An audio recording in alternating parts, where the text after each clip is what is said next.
In a barren, post-apocalyptic landscape where civilization has crumbled, a solitary drifter wanders the desolate roads, driven by the stark choice, survive or die alone. With every step, he faces a ruthless world where trust is scarce and danger lurks in every shadow. Haunted by a fragmented past and forced to rely on his own grit and ingenuity, he battles both external threats and inner demons. As he navigates a fractured society of desperate survivors and relentless adversaries, the drifter must decide if isolation is his only salvation, or if forging a new path with unlikely allies might rekindle the lost spark of humanity. The muzzle. Flash illuminates his weathered face for just a heartbeat before darkness reclaims the night. Mason stands motionless, the gun's report still echoing across the barren landscape as the body crumples before him. Not human, not anymore. Just another infected that ventured too close to his temporary sanctuary. In the ghostly moonlight, he studies his trembling hands, once a surgeon's instruments, now calloused weapons of necessity. The irony doesn't escape him. He once saved lives, now he primarily takes them. Survival, he whispers to the empty darkness, tucking away the pistol with practiced efficiency, is just death postponed. Before we jump back in, tell us where you're tuning in from, and if this story touches you, make sure you're subscribed, because tomorrow I've saved something extra special for you. The rusted road sign reading Hope Springs, Pop 8732, lay half-buried in the reddish dust, a relic of a world long gone. Mason adjusted the fraying straps of his weathered backpack, squinting at the distant shimmer of what might be buildings on the horizon.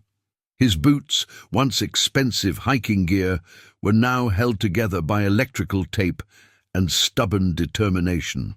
4 years since the collapse, 4 years of wandering through the skeletal remains of civilization. The world had died with a whimper, not a bang, a cascading failure of systems that were supposed to be too big to fail.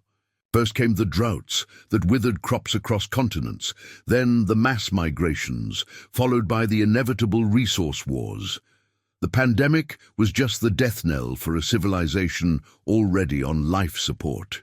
Mason paused to sip lukewarm water from a dented canteen, carefully measuring each swallow. Water was life, and in this parched landscape, it was more precious than the gold and diamonds that lay forgotten in abandoned vaults and jewelry stores. At his hip, the reassuring weight of his revolver. 6 shots, each one a potential lifesaver, or deal-maker in this new world of brutal economics. The low western sun cast long shadows as Mason approached what had once been Hope Springs.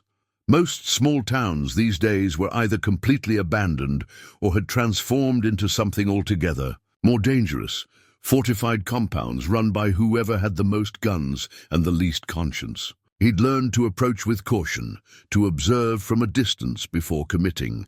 From his vantage point on a small rise, Mason used a pair of cracked binoculars to survey the town. The structures still stood, though time and neglect had taken their toll. No obvious signs of habitation, no smoke from cooking fires, no movement along the main street, no makeshift barricades. It could be empty, or it could be a trap. Both possibilities were equally likely in this world. What do you think? Old friend, Mason murmured to himself, a habit formed from years of solitude. His own voice sometimes startled him these days, roughened by disuse and the gritty dust that seemed to permeate everything. The memory of Sarah flickered across his mind. Her practical voice, her gentle laugh. "You're talking to yourself again," she would have said, that half-smile playing on her lips. But Sarah was gone, like everyone else he'd ever loved. Mason pushed the thought away. Memory was another luxury he couldn't afford. The past was a weight that could drag you down, make you careless, and carelessness in this world meant death. He waited until dusk began settling over the landscape, the dying sun painting the crumbling buildings in hues of amber and gold. Darkness offered both cover and danger, but Mason had long ago become a creature of the twilight, more comfortable in the ambiguous boundaries between day and night. The town's welcome sign was still intact, though someone had crossed out the town. Name and scrawled dead end in its place. Mason moved cautiously down what had once been Main Street, every sense alert. The buildings watched him like hollow-eyed sentinels, a boarded-up diner, a gutted gas station, a small-town bank with its windows smashed, and vault long since pillaged. Mason's destination was the pharmacy, if it still existed, and if anything useful remained within. Medical supplies were among the most valuable currencies in this new world, worth more than bullets in some circles. He'd traded a half-dozen aspirin tablets for a week's worth of food last month. The pharmacy stood at the corner of what had once been an intersection with functioning traffic lights. Its windows were broken, but the metal security gates were still partially intact, hanging like twisted steel curtains. Mason approached cautiously, listening for any sound that might betray the presence of others. Inside, the pharmacy had been picked over countless times. Shelves toppled and empty pill bottles scattered across the linoleum floor. Mason moved methodically through the chaos, checking behind the counter, searching through the storage room. Most looters took the obvious: painkillers, antibiotics, anything with recognizable names. Mason knew to look deeper, for the overlooked medications that could be equally valuable to those who knew their worth. In a fallen cabinet beneath a collapsed section of ceiling, he found his prize, several boxes of antihistamines, untouched, because they weren't obvious survival necessities. To the untrained eye, they seemed worthless. To a doctor like Mason, they were potentially life-saving for those with severe allergies, asthma, or certain infections when nothing better was available. Small victories, he murmured, carefully stowing the medications in his pack.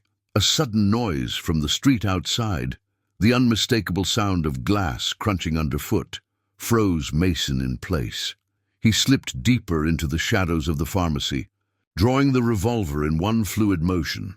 The safety of solitude had been breached. Through the broken storefront, Mason watched as three figures moved down the street. They moved with the careful coordination of people who'd been surviving together. For some time, one taking point, the others covering the flanks, weapons ready. Not raiders. They would move with more confidence, more recklessness. These were survivors, cautious and desperate in equal measure. The lead figure was a woman, tall and rail-thin, with a makeshift spear fashioned from a broom handle and what appeared to be a sharpened car spring. Behind her came a teenage boy, perhaps 15, wielding a baseball bat wrapped in barbed wire. The third was an older man, white-haired and stooped but moving with purpose, a hunting rifle cradled in his arms. Mason had two choices: remain hidden and hope they passed by, or make his presence known and deal with the consequences. The decision was made for him when the teenager's gaze locked onto the pharmacy, his expression brightening with hope. "Ellie, look, maybe there's still something inside," the boy called out, already changing direction toward Mason's hiding place. "Isaac, wait!" the woman, Ellie, hissed. But the boy was already approaching the pharmacy entrance, driven by the impulsiveness of youth. Mason made his choice. He stepped partially into view, keeping his revolver visible but pointed at the ground, a warning, not a threat. "Yet, I wouldn't come any closer," he said, his voice rough from disuse. The boy froze, bat raised awkwardly. The woman quickly moved to his side, her spear leveled at Mason. The older man hung back, rifle not quite aimed at Mason, but clearly ready to swing in his direction. "We're just looking for supplies," Ellie said, her voice steady despite the tension. Evident in her stance. "We don't want trouble." "That makes two of us," Mason replied. "I've already cleared this place. Nothing worth dying over." The older man stepped forward, placing a weathered hand on the boy's shoulder. "We'll move on then. No harm done." His eyes, however, studied Mason with the keen assessment of someone who'd survived by reading people correctly. "Grandpa, we need medicine," the boy protested in a harsh whisper. "Mum's getting worse." Mason felt something shift inside him, a stirring of something he'd thought long dead, professional interest perhaps, or something more human that he couldn't quite acknowledge. "What's wrong with her?" The question left his mouth before he could reconsider. The three exchanged glances, a silent conversation born of long association. Finally, Ellie spoke. "Infection. Cut herself on a rusted piece of metal about a week ago. It's gotten worse. Fever, the wounds red and swollen." Mason's medical training surfaced through years of suppression. "Tetanus? Sepsis?" The older man's eyes narrowed. "You, a doctor? A lifetime ago. A different world. A different man." "I've had some training," Mason answered simply. "We have shelter," the old man said after a moment's consideration. "Food to spare. We can trade for help." Every instinct warned Mason against it. Strangers meant complications. Complications meant vulnerability. Vulnerability meant death. He'd survived this long by relying on no one but himself. Yet the boy's desperate expression tugged at something buried deep. Mason thought of the antihistamines in his pack. Useful, but not what this unseen woman needed. What she required was antibiotics, proper wound care, perhaps even surgery depending on how far the infection had progressed. "How far?" he asked, the decision forming even as he questioned his own judgment. "Old motel on the edge of town," Ellie replied. 20-minute walk." Mason holstered his revolver slowly, watching their reactions. None of them relaxed fully, smart in this world, but the most acute tension eased from their postures. "I'll take a look," he said. "No promises?" The boy's face lit with hope, a dangerous emotion in this world, one Mason had long ago excised from his own emotional repertoire. The older man nodded gravely, understanding the provisional nature of the offer. "I'm Samuel," the old man said. "That's my granddaughter Ellie and grandson Isaac. My daughter Rebecca is the one who's sick."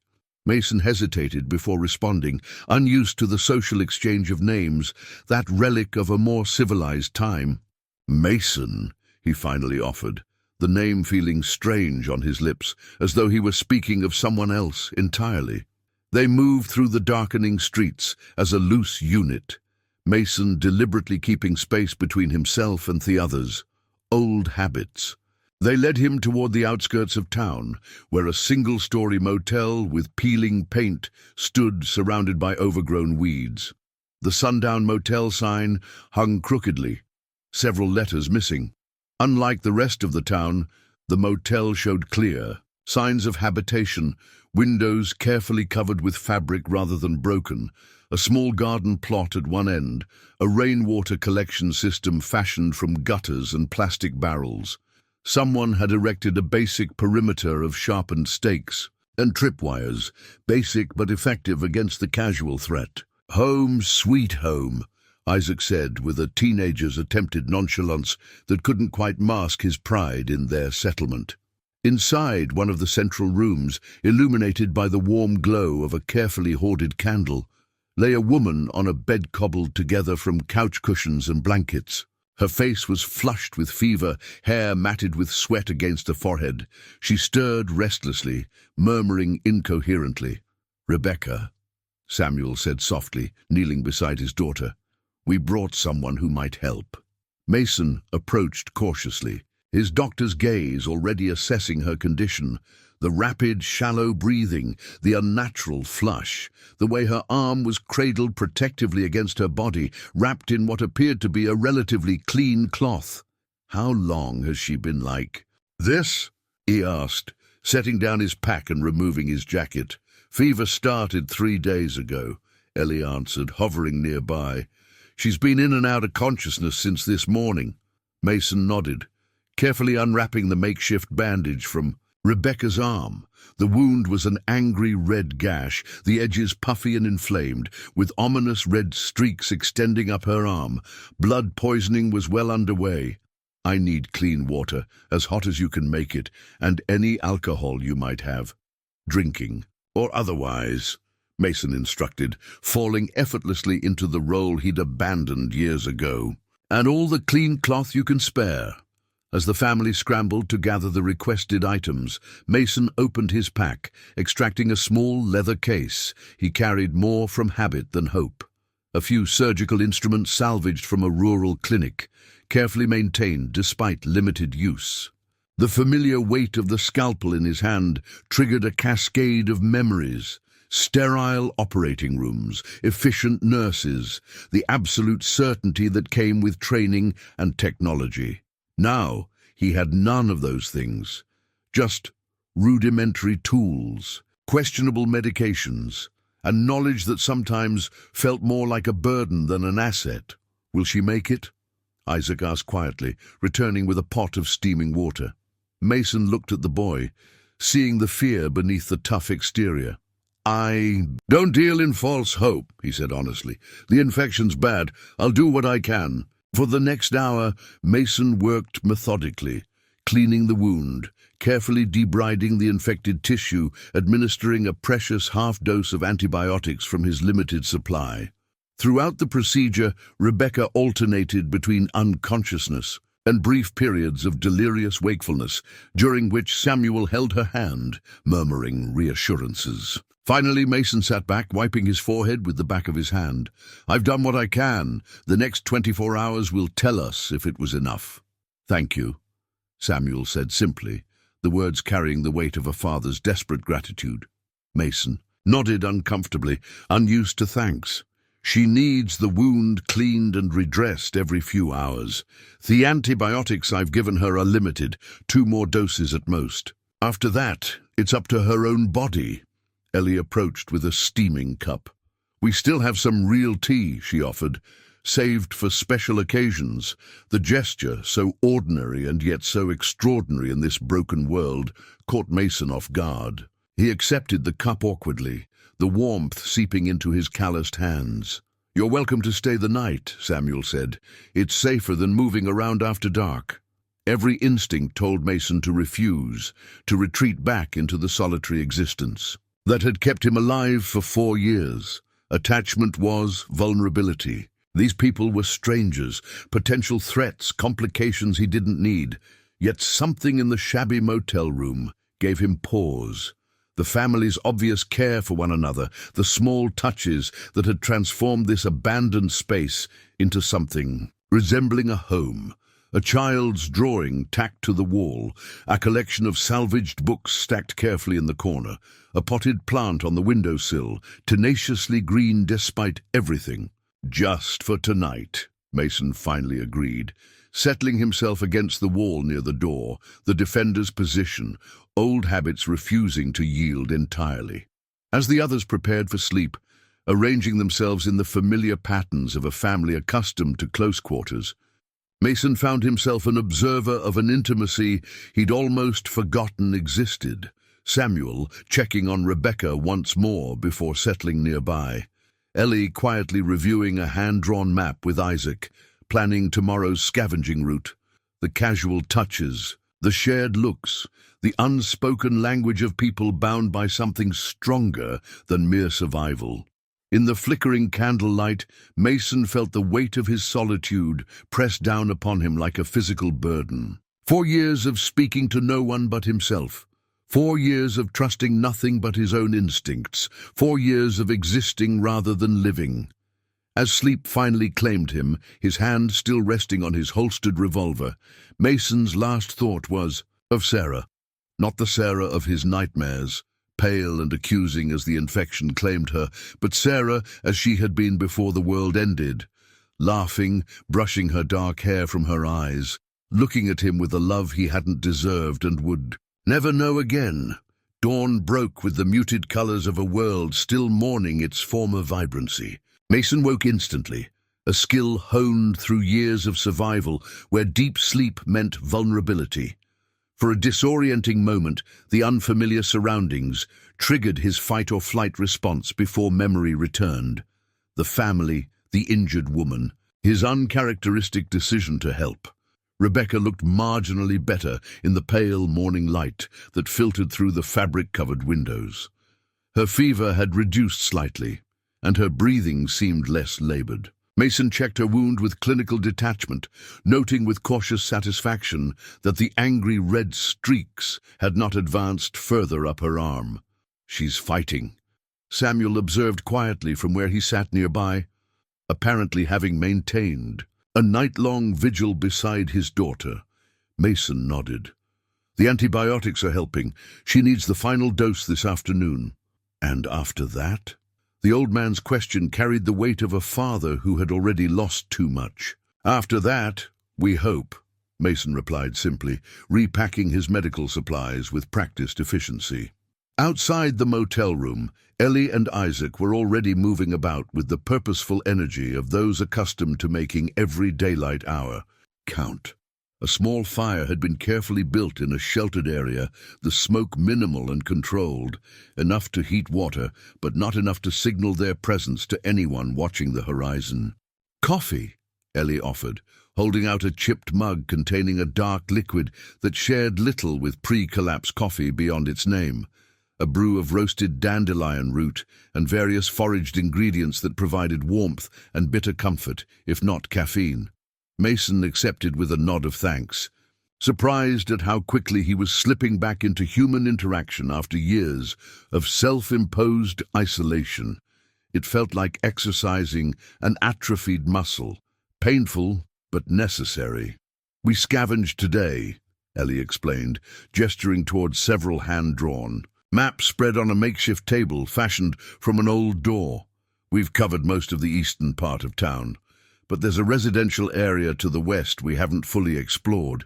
Mason studied the maps with interest.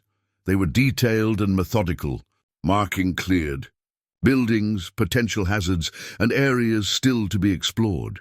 This wasn't the work of desperate nomads, but of people establishing a foothold, planning for more than just immediate survival. "You're staying here," he observed.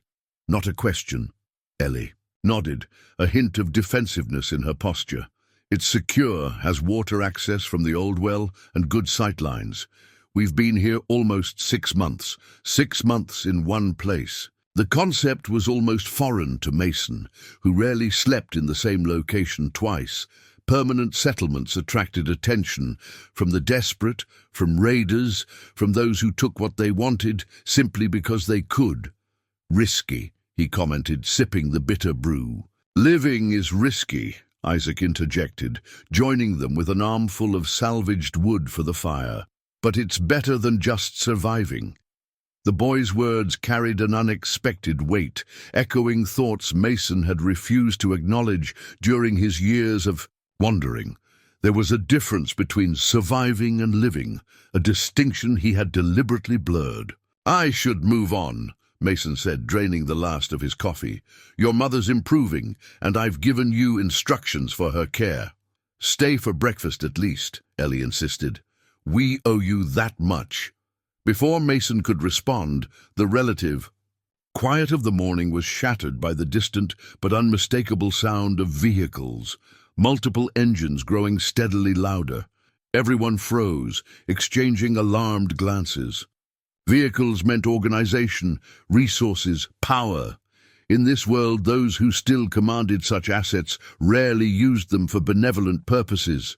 "Raiders," Isaac whispered, fear cracking through his adolescent bravado. "Get inside," Mason ordered, already moving toward his pack and weapons. "Douse the fire." Samuel appeared in the doorway, rifle in hand, his weathered face grim. 3 vehicles coming from the east, heavy engines. "How did they find us?" Ellie hissed, kicking dirt over the small fire. Mason didn't voice the obvious possibility that his arrival yesterday might have been noticed, that he might have inadvertently led danger to their doorstep.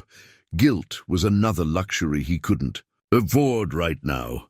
"We have a fallback position," Samuel informed Mason, his manner shifting from concerned father to seasoned survivor. "Drainage tunnel half a mile west leads to a cave system we've prepared. Rebecca can't be moved," Mason stated flatly, checking his revolver. "I know," the old man replied, his voice steady despite the implication. "Ellie will take Isaac to safety. You should go with them."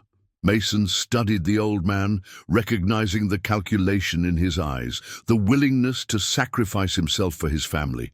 It was a sentiment Mason understood in theory, but had not encountered in practice for years. 3 vehicles means at least 6 men, Mason assessed. Probably more. 2 guns won't stop them.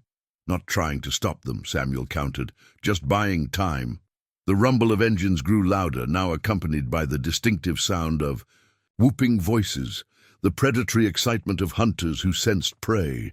Mason made a decision that defied his every survival instinct. The drainage tunnel. How defendable is the entrance? Ellie looked up sharply. Single approach path, good cover. We've rigged basic alarms. Take your mother there, Mason instructed. All of you. I'll delay them, then follow your trail. That's suicide, Samuel protested. No, Mason corrected, a plan already forming. It's misdirection. They're following tire tracks, looking for vehicles and supplies. I'll give them something else to chase. Before they could argue further, Mason grabbed only his essential gear, the key, revolver, a knife, water, and the small medical kit. Be ready to move in 3 minutes. I need a distraction on the far side of town. Isaac disappeared into one of the other motel rooms, returning moments later with what appeared to be homemade smoke bombs. Tin cans filled with a mixture Mason didn't have time to identify. These work? He asked, accepting 2 of the devices. The boy nodded. Made them myself. They'll smoke for about 5 minutes. Get your mother ready, Mason ordered, already moving toward the back exit of the motel. When you hear the first explosion, move west. Don't wait for me. Without waiting for acknowledgement, Mason slipped away, circling to approach the eastern entrance of the town. The vehicles were now visible. 3 mismatched trucks reinforced with welded metal plates and adorned with grizzlytrophies that spoke volumes about their occupants' nature.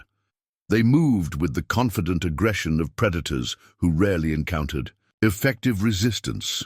Mason positioned himself in an abandoned gas station with clear sight lines to the approaching convoy, but multiple exit routes for himself. Calculating distances and timing, he struck the crude fuse on one of Isaac's smoke bombs and hurled it toward an empty building across the street. The device performed better than expected, erupting in a satisfying plume of dense, acrid smoke that quickly billowed outward. The lead vehicle in the convoy slowed, its occupants instantly alert to the unexpected development. Mason waited until their attention was fully fixed on the smoke before firing a single shot into the air. Not at the raiders, but enough to signal the presence of armed resistance. Then he was moving, using the buildings for cover as he worked his way northward, away from both the raiders and the motel. The raiders' response was predictable but effective. The vehicles accelerated, spreading out to encircle the area where the smoke and shot had originated. Mason caught glimpses of men with rifles and improvised weapons, at least 8 spread among the 3 trucks. Once certain they had committed to the pursuit, Mason triggered the second smoke bomb near the town's northern edge, creating the impression of defenders retreating in that direction. 2 of the vehicles immediately diverted to investigate, their engines roaring with predatory eagerness. The maneuver had worked better than expected, but the third truck, either more cautious or more thorough, continued a methodical sweep along the main street, moving inevitably toward the motel. Mason had a split-second decision to make: complete his diversion by drawing away the final vehicle, or circle back to ensure the family had escaped. The latter option contradicted every survival rule he'd lived by for 4 years, yet he found himself already moving toward the motel, using the back alleys and broken fences as cover. Through the shattered window of an abandoned home, Mason observed the family's desperate evacuation.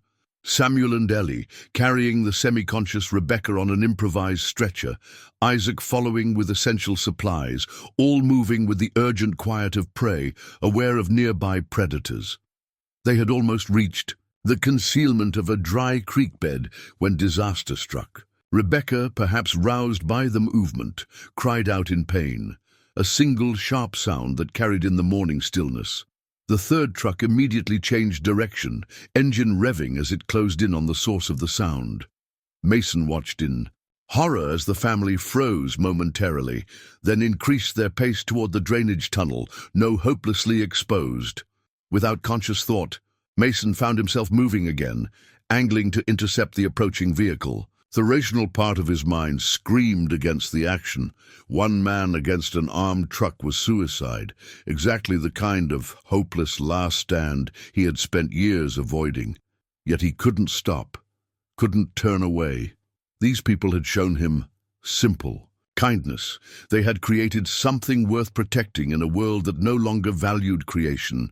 They had remembered how to live while he had only remembered how to survive. As the truck rounded the corner, its occupants now clearly visible, 3 men with the hardened expressions of those who inflicted suffering without remorse, Mason made his stand. He stepped into the street, revolver raised, a singular target, deliberately drawing their attention. "Looking for someone," he called out, his voice carrying across the sudden stillness. The truck slowed, its occupants assessing this unexpected development with predatory calculation. The driver's scarred face split into a grin, revealing missing teeth, a monument to violence both inflicted and received. "Well, well," the driver called back, "looks like we found ourselves a hero."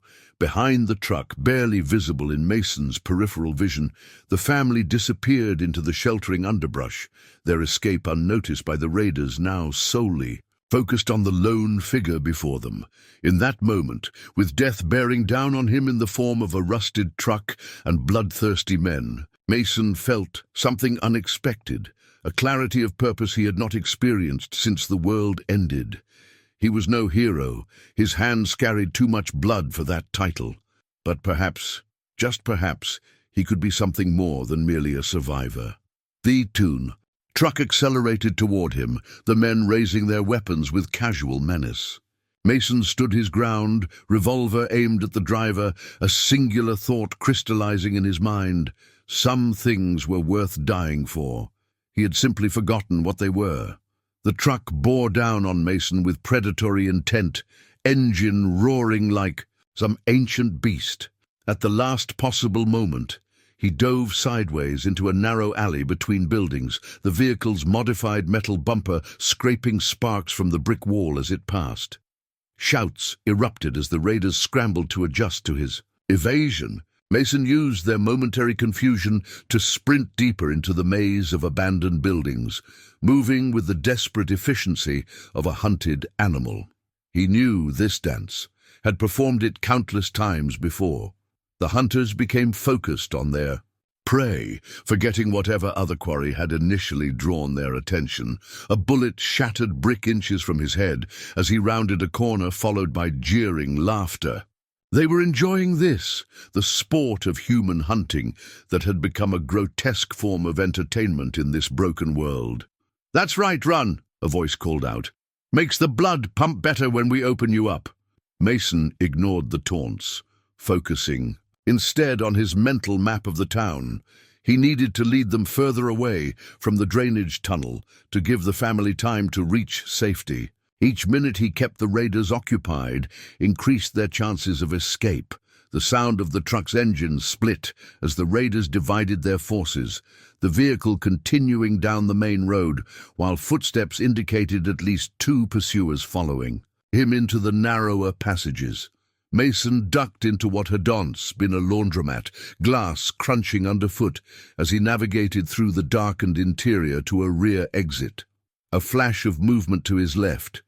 Mason raised his revolver instinctively and fired, catching a raider mid-lunge with a hunting knife. The man collapsed with a gurgling cry, clutching his chest. 5 bullets left. "Tanner's down," a voice shouted from somewhere outside. "Spread out. He can't take all of us." Mason pushed through the rear door into a small courtyard surrounded by the backs of commercial buildings. His options were narrowing. The buildings would provide temporary cover, but the raiders had numbers and firepower. Direct confrontation wasn't survivable. Moving swiftly across the courtyard, Mason spotted a fire escape hanging from the back of a 3-story building. The metal groaned under his weight as he ascended, rust flaking beneath his grip. From higher ground, he could better assess his options. The roof offered a grim panorama of Hope Springs and the surrounding wasteland. Mason could see the 3 vehicles, now one, still prowling the main street, one circling around the northern edge of town, and the third parked haphazardly where its driver had joined the pursuit on foot. No sign of the family, which was good. If he couldn't spot them, neither could the raiders. Movement at the edge of town caught his eye. A dust cloud rising from the eastern approach. More vehicles. Either reinforcements for the raiders or an entirely new threat. Neither possibility improved his situation. A door slammed somewhere below, followed by the sound of heavy boots on stairs. They tracked him to the building. Mason scanned the roof for options and found only one, a gap of about 8 feet to the neighboring rooftop. A dangerous jump, but staying meant certain death. Taking 3 quick steps for momentum, Mason launched himself across the gap, arms windmilling, his chest slammed into the opposite ledge, driving the air from his lungs as his fingers scrabbled for purchase on the gravel-covered rooftop. For one heart-stopping moment, he hung suspended over the alley below, legs kicking at empty air.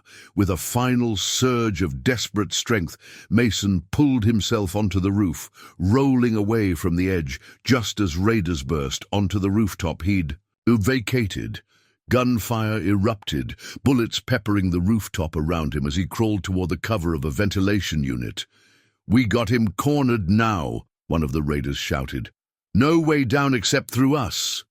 Mason counted 3 distinct voices. Combined with the one he'd shot and the drivers remaining with the vehicles, that made at least 7 raiders in total, and more potentially approaching from the east.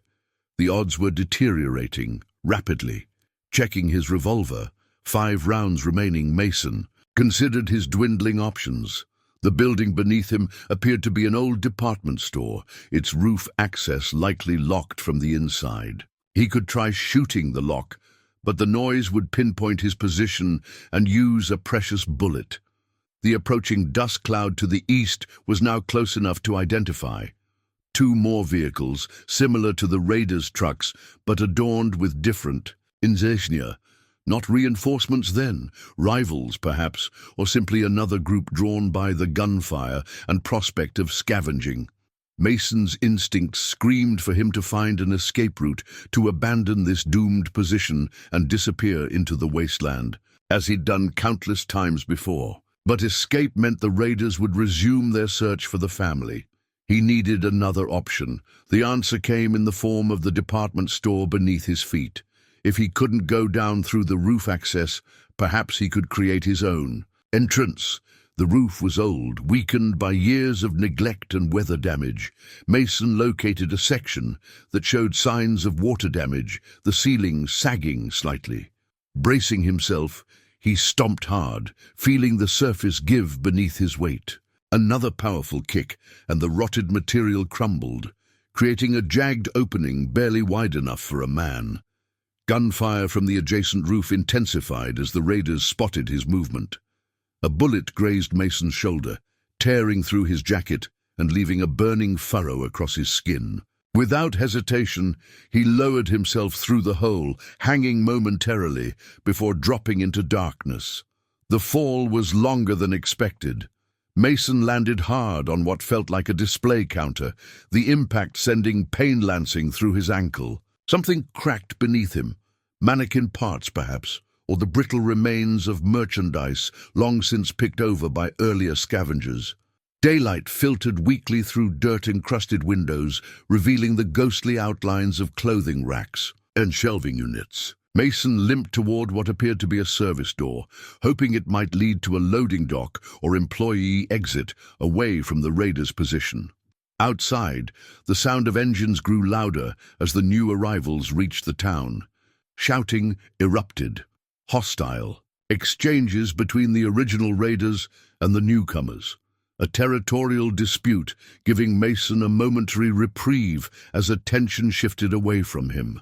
The service door opened onto a narrow hallway lined with offices and storage rooms. Mason moved as quickly as his injured ankle allowed, testing doors until he found one unlocked, a small break room with a window overlooking an alley on the building's far side, away from both groups of hostiles.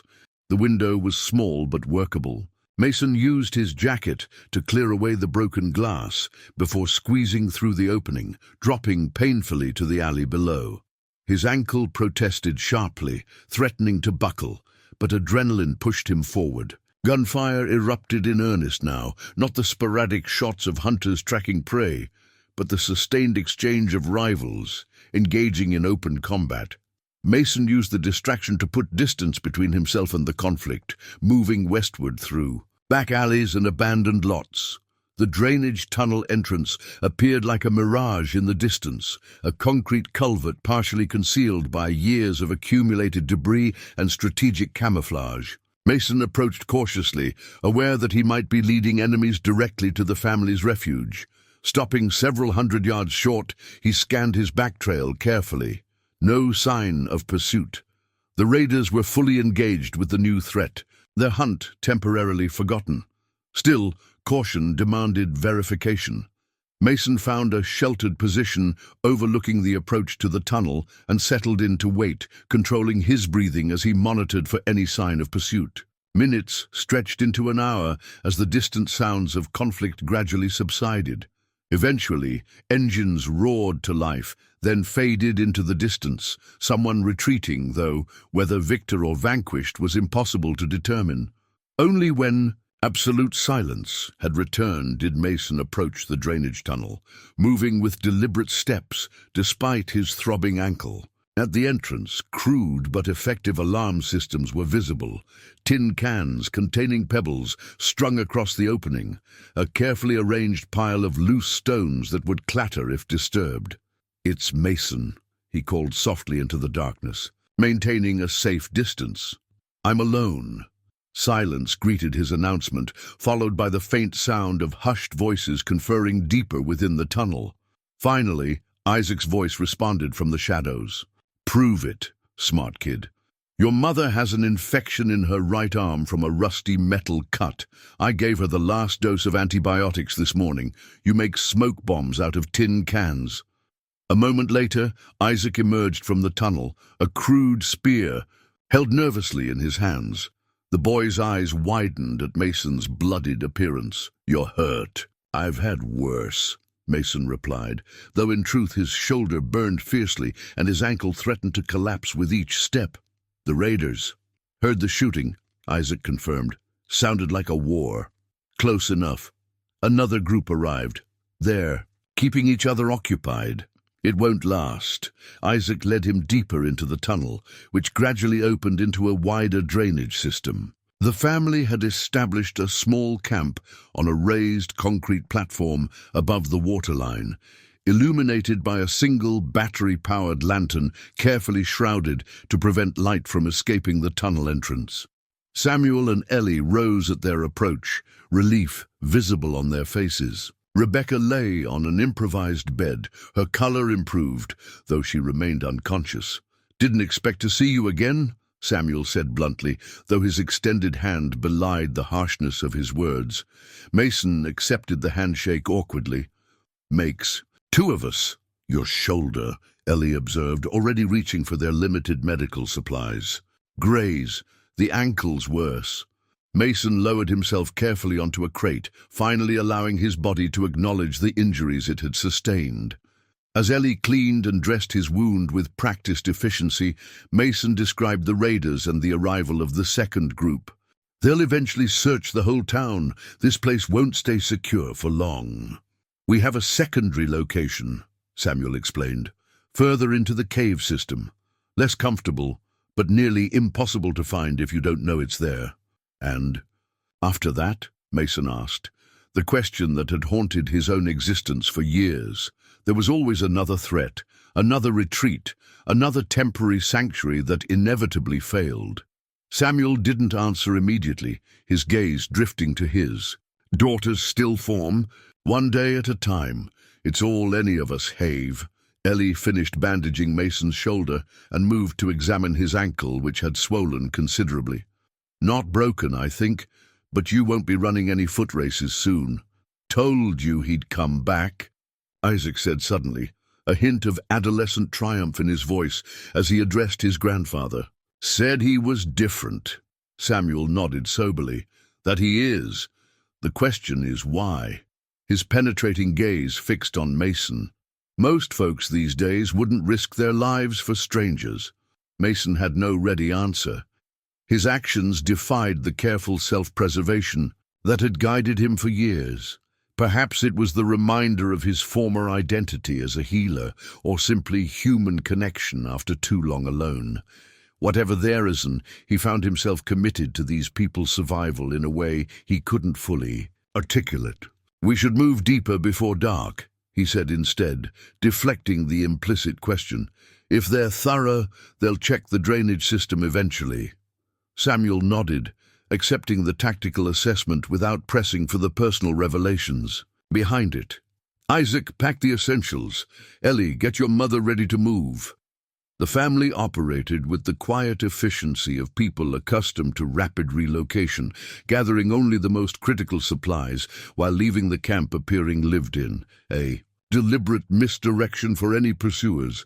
Mason attempted to stand, intending to help, but his ankle betrayed him. The pain had intensified during his rest, the joint now refusing to bear weight entirely. I'll slow you down, he realized aloud, the tactical assessment automatic and damning. In his former life, before the collapse, before Sarah's death, Mason would have accompanied such an observation with a selfless insistence that the others go ahead without him. The doctor he'd been would have prioritized their survival over his own, but 4 years of harsh existence had burned away such nobility. Instead, he automatically reached for his revolver, mentally calculating how long he could hold off pursuers to allow the family's escape. Not self-sacrifice, born of compassion, but the cold mathematics of survival. Their chances improved without him, and his final bullets could buy them time. Samuel, however, interpreted his movement differently. "Put that away," he said sharply. "We're not leaving you behind." "I can't walk," Mason stated flatly, "and you can't carry both me and Rebecca." "We'll manage," Ellie interjected, her tone brooking no argument as she handed him a crudely fashioned walking stick. "Isaac, help me with the stretcher." Mason watched with conflicted emotions as they prepared for departure, his ingrained survival instincts warring with an unfamiliar sense of belonging. These people, strangers just 24 hours ago, were risking their security for him, just as he had done for them.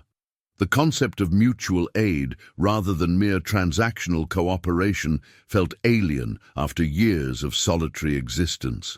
In Mason's experience, the post-collapse world operated on ruthless pragmatism. The strong survived by taking, the weak perished, and alliances lasted only as long as their utility.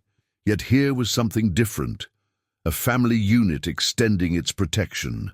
To include him, not for immediate gain, but from some residual humanity that had survived the end of civilization. As they moved deeper into the drainage system, Mason, supporting himself awkwardly with the walking stick, recognized that he stood at a crossroads. The path behind led back to solitude, effective for survival but hollow in every other sense. The path ahead led into unknown territory, both literally and figuratively. The tunnel narrowed, forcing them to proceed in single file, with Samuel leading the way and Ellie and Isaac carrying Rebecca's stretcher between them. Mason followed, his injured ankle sending spikes of pain with each step. The darkness deepened as they moved beyond the reach of daylight, their progress illuminated only by Samuel's carefully shrouded flashlight.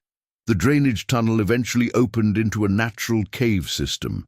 The transition from man-made structure to nature's architecture marked by rougher surfaces and the distant sound of dripping water. Here the family moved with confident familiarity, navigating twisting passages that would hopelessly confuse any pursuers without their knowledge of the route. "Not much further," Samuel called back softly, his voice echoing slightly in the enclosed space. After what seemed an eternity of painful progress, they reached a chamber larger than the others, with a ceiling high enough to stand comfortably and several natural alcoves suitable for sheltering. Signs of previous occupation were evident. Blackened rocks from carefully controlled fires, crude shelving carved into the stone walls. Even a small pool of collected water in a natural depression.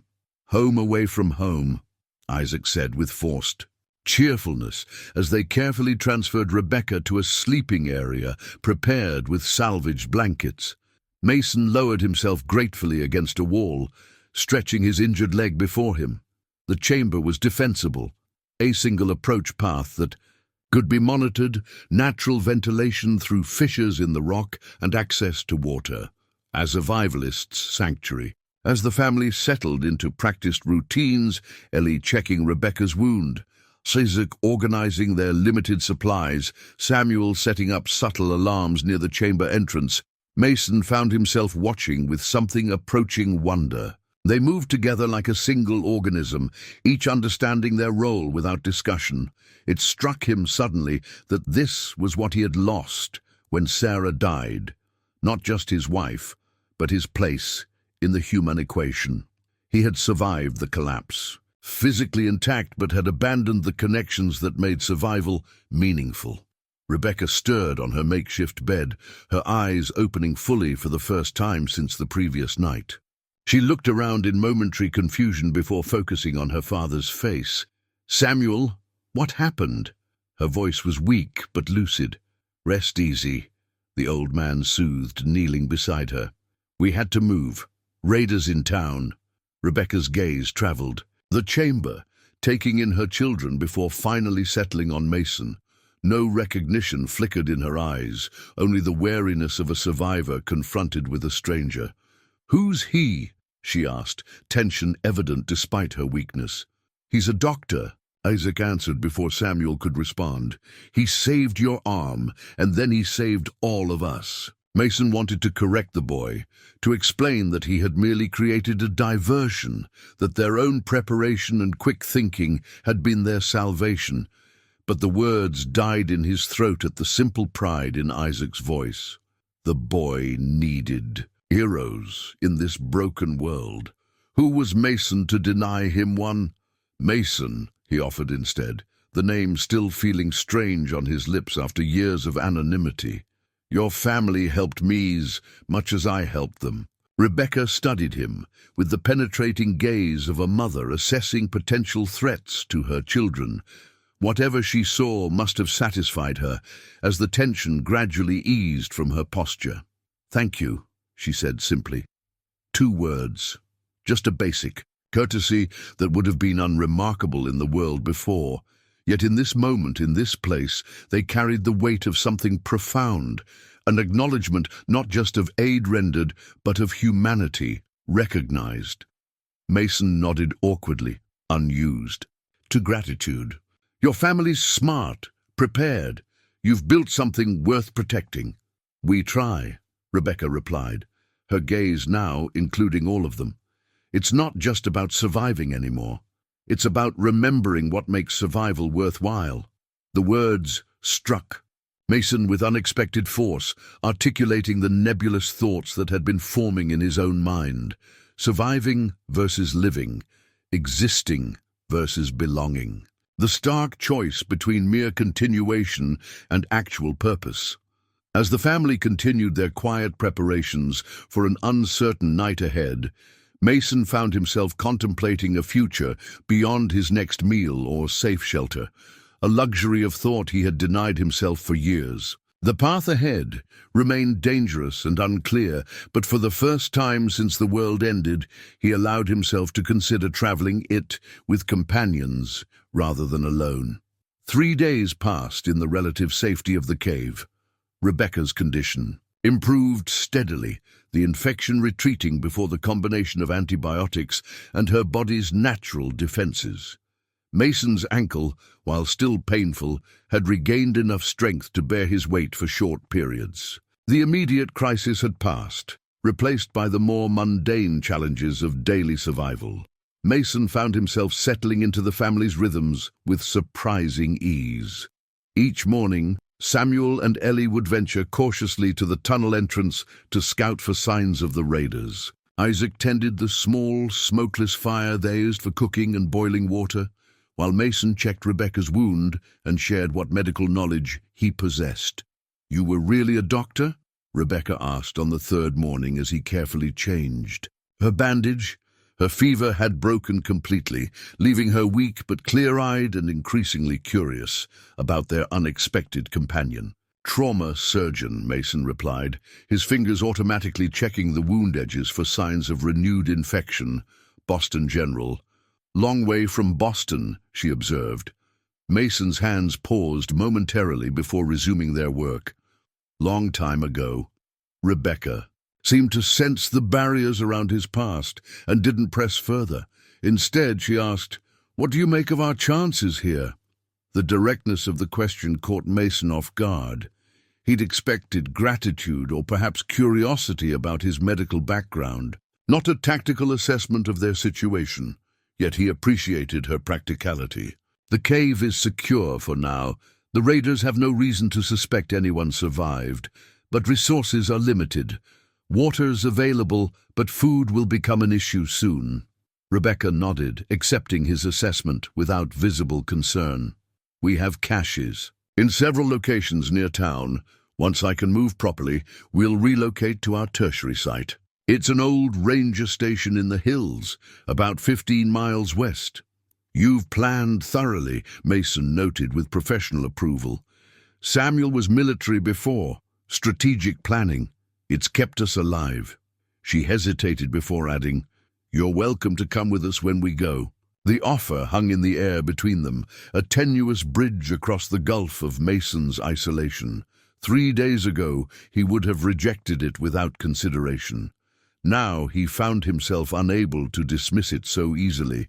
"I don't stay in one place," he said finally, the words feeling more like habit than conviction. "Neither do we completely," Rebecca countered.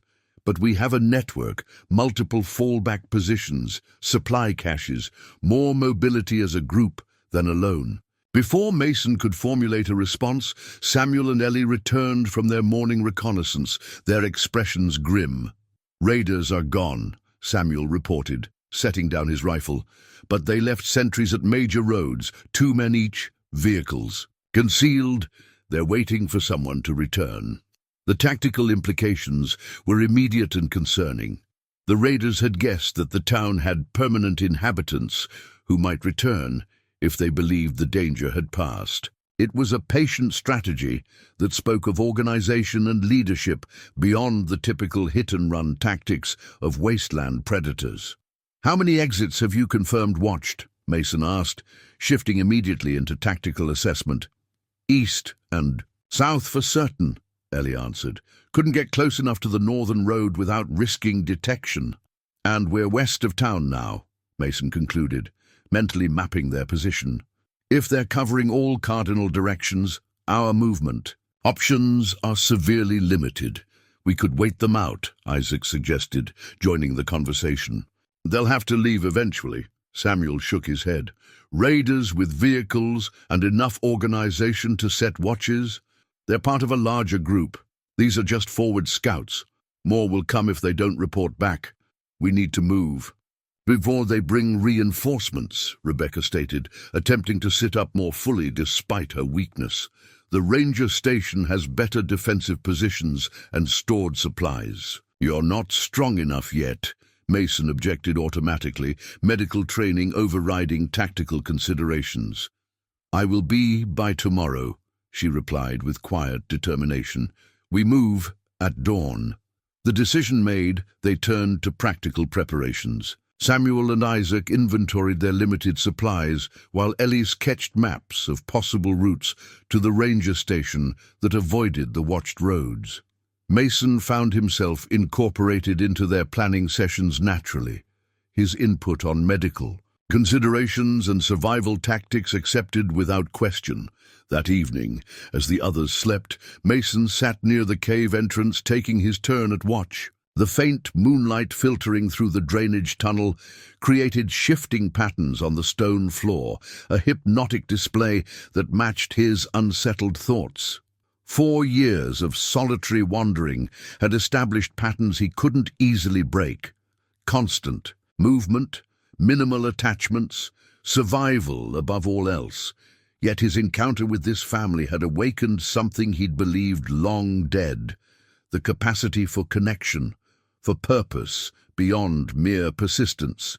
His fingers absently traced the worn photograph. In his pocket, Sarah smiling on their last vacation before the world ended. He hadn't looked at it in over a year, the pain too raw, the memory too sharp.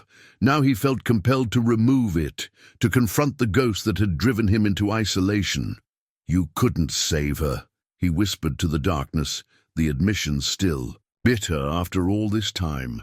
As a doctor, he'd been trained to heal, to preserve life. When the pandemic hit, he'd worked himself to exhaustion treating the infected. But when Sarah fell ill, all his knowledge and skills had proven useless. He had watched her die, powerless. The crushing weight of that failure had driven him from the hospital, from the community that formed afterward, from any situation where someone might again depend on him for salvation. Better to be alone than to fail those who trusted you. Yet, here he was, once again entangled in the lives of others. Worse, he found himself caring about their survival, their future.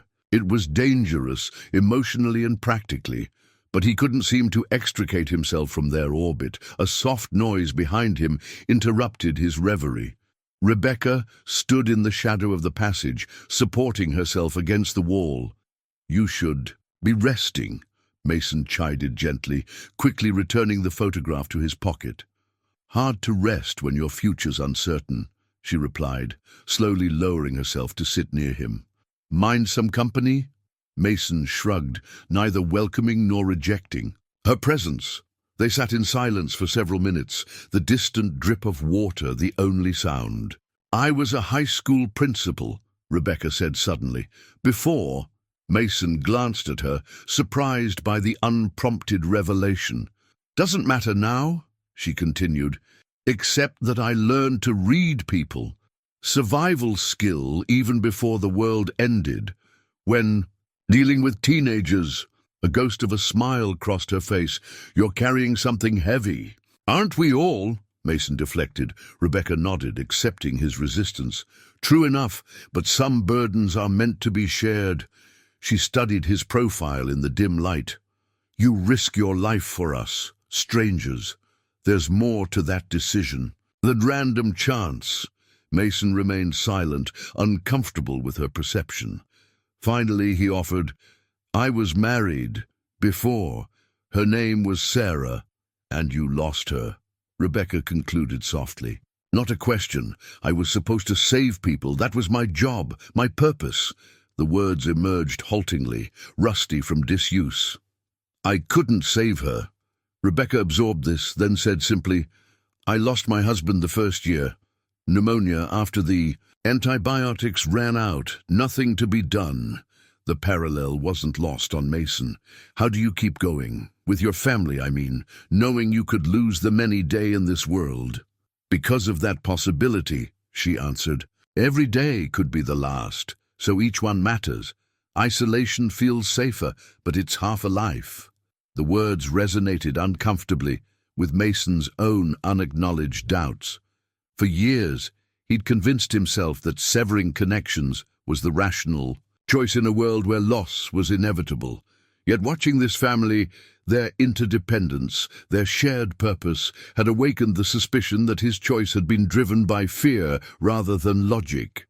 Before he could respond, a sound from the tunnel entrance froze them both, the faint metallic click of one of their alarm systems being triggered. Someone was approaching. Rebecca immediately began retreating toward the main chamber to wake the others, while Mason moved deeper into the shadows, drawing his revolver. The sound had been subtle, not the careless approach of raiders, but the careful movement of someone trying to remain undetected. Minutes of tense silence followed, then a voice called softly into the darkness, Hello? I know someone's here. I'm alone, not looking for trouble.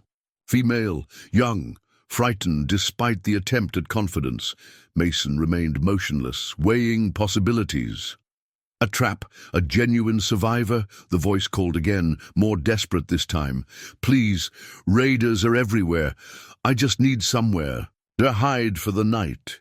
The decision wasn't Mason's to make. This was the family's sanctuary, not his. Yet he found himself responding before Samuel, and the others could emerge from the chamber. Come forward slowly, he instructed, keeping his voice low and even. Hands visible. Any weapons, announce them now. Just a knife, the voice replied. For protection. A figure appeared at the edge of the moonlight, filtering into the tunnel. A young woman, perhaps early 20s, hollow-cheeked and exhausted. Her clothes were filthy but practical, her posture tense but not threatening. Most tellingly, she was alone. Raiders never traveled singly. Samuel appeared silently beside Mason, rifle ready but not aimed directly at the newcomer. He assessed the situation with a glance, then nodded almost imperceptibly. The subtle permission granted, Mason addressed the stranger. We're just passing through ourselves, hiding from the same raiders, I expect. The young woman's relief was palpable. They hit our settlement 3 days ago. I was out scavenging, came back to... She swallowed hard. There was no one left to go back to. The raw grief in her voice rang true. Mason had heard it too many times since the collapse to mistake its authenticity. Samuel lowered his rifle slightly. You're alone? He asked, his tone softening marginally. She nodded. Name's Lydia. I've been moving at night, hiding during the day. Saw your tracks near the drainage tunnel. Took a chance. Ellie had joined them now, her expression wary but not hostile. Raiders coming after you? Don't think so, Lydia answered.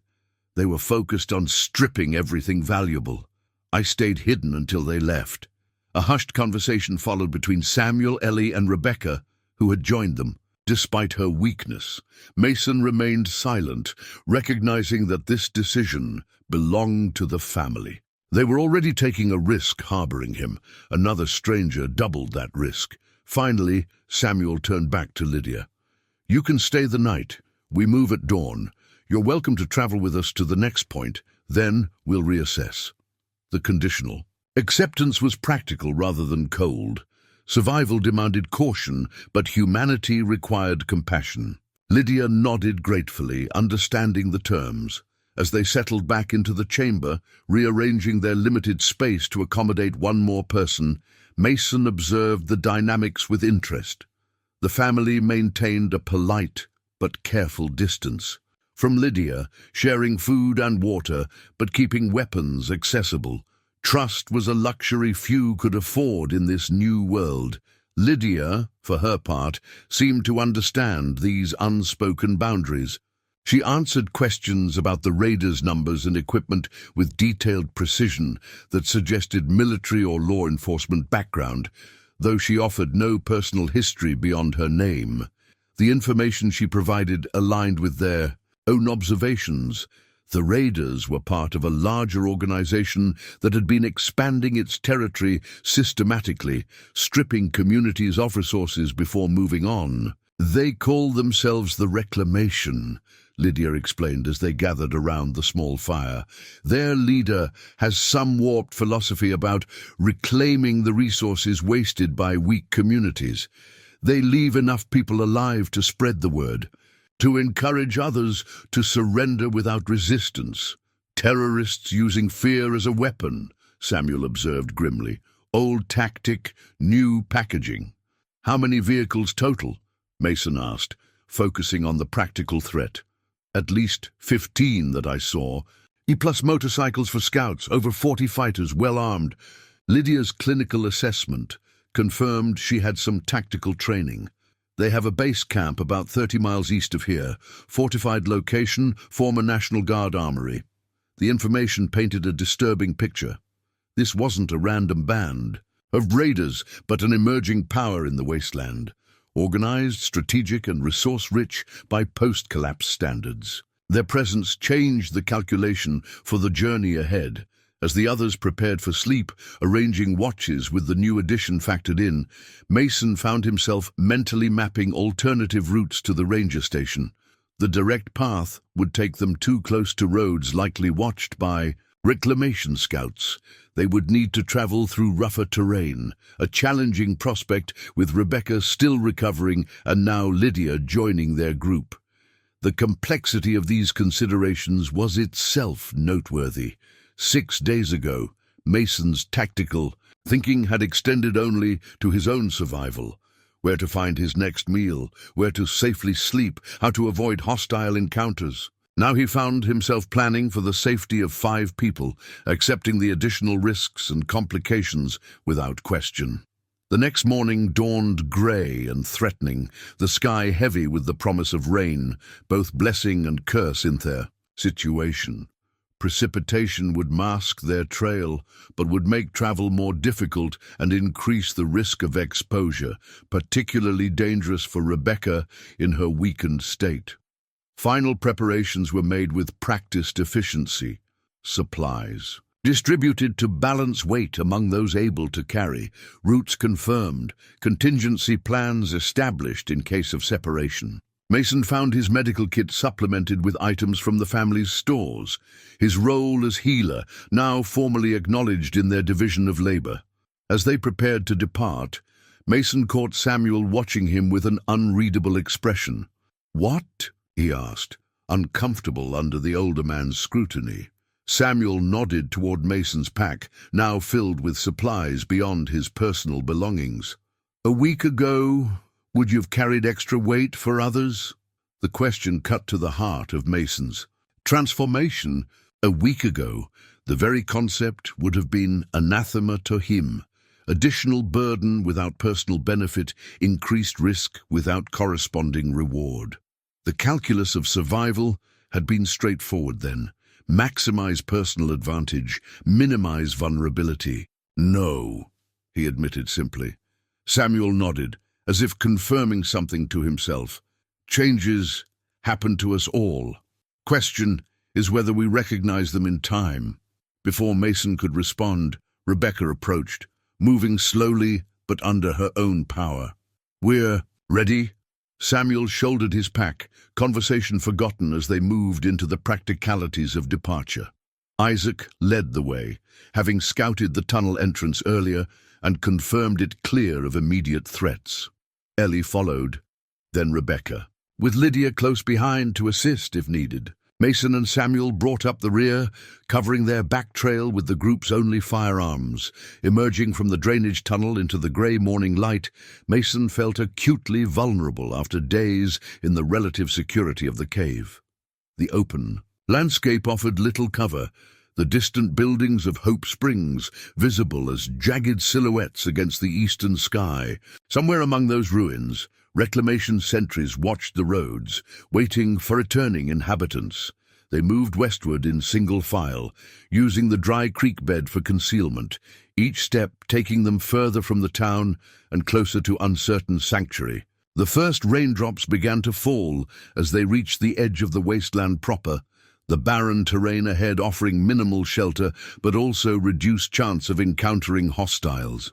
As they paused briefly to adjust Rebecca's improvised walking staff, Mason surveyed their small group, 6 individuals bound together by circumstance and necessity.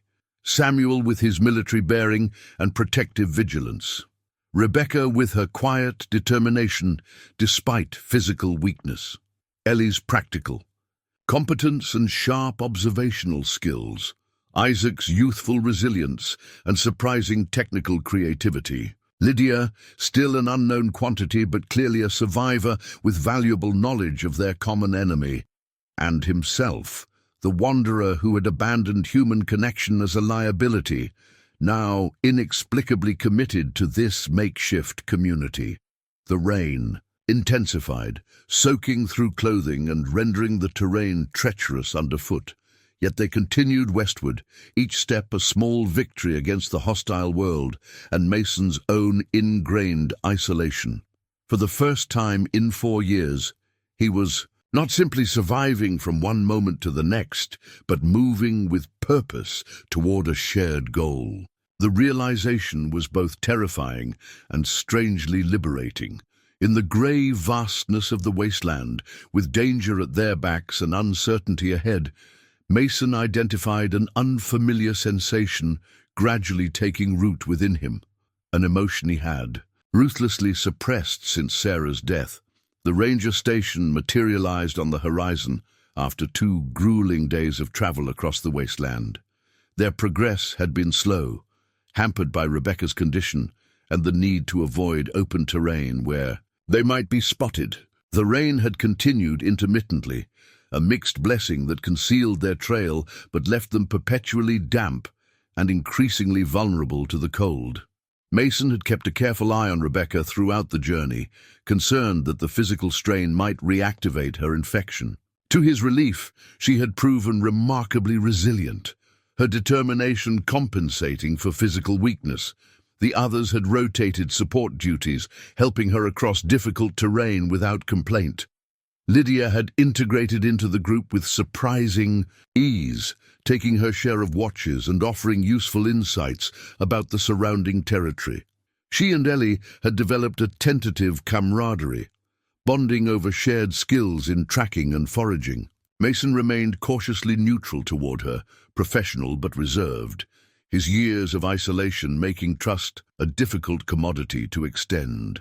The ranger station stood in a small clearing surrounded by drought-resistant pines, its wooden structure weathered but intact. A sturdy perimeter fence, clearly a post-collapse addition, encircled the immediate grounds.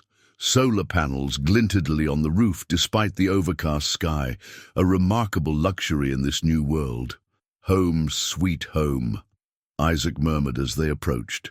The fence line. Samuel raised a hand, signaling the group to halt while he surveyed the perimeter. Though this was their own sanctuary, caution remained paramount. After a tense minute of observation, he made a series of distinctive bird calls, a security measure rather than wilderness skill. Silence followed, stretching uncomfortably long. Samuel repeated the signal, tension visible in his posture. "Something's wrong," Rebecca whispered, her hand tightening on her walking staff. Mason instinctively moved closer to her, eyes scanning the building and grounds for any sign of movement. The station appeared, undisturbed, yet unnervingly still. "There should be a response," Samuel explained quietly. "Javier was supposed to be here." "Your contact?" Mason asked. The existence of another survivor connected to the family, a new revelation. Samuel nodded grimly. "Former park ranger. Maintained this place after the collapse. Part of our network." Mason evaluated the tactical situation rapidly. An absent sentry could indicate multiple scenarios: temporary absence, capture, or worse. The station itself appeared intact, without obvious signs of violence or forced entry. No smoke from the chimney despite the cold, no movement at the windows. "We need to check it," Ellie stated, shifting her pack to access a weapon more easily. "Could be a trap," Lydia warned, her voice low. "The reclamation is known for setting up scenarios like this." Samuel considered for a moment before making a decision. "Mason and I will approach from different angles. The rest of you stay back with cover positions. If something happens, head for the secondary location immediately." Ellie nodded, guiding Rebecca and Isaac toward a defensible position among the trees, while Lydia took up a separate vantage point with clear sightlines to the building.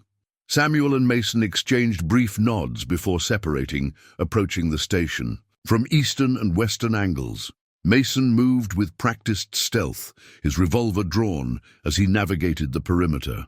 The fence showed no signs of damage or forced entry. Reaching the western corner of the building, he peered carefully through a window, finding only undisturbed furniture and equipment inside. At the main entrance, he rejoined Samuel, who indicated, with hand signals, that his observations matched Mason's own. No signs of conflict, yet no signs of life either.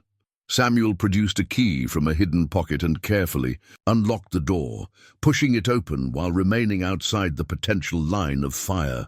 No response from within. After a tense moment, they entered, weapons ready, moving with the coordinated efficiency of those trained in clearing buildings. Room by room, they confirmed the station was empty of both threats and allies. In the main living area, Mason noticed details that sent a chill down his spine. A half-played game of solitaire lay on the table.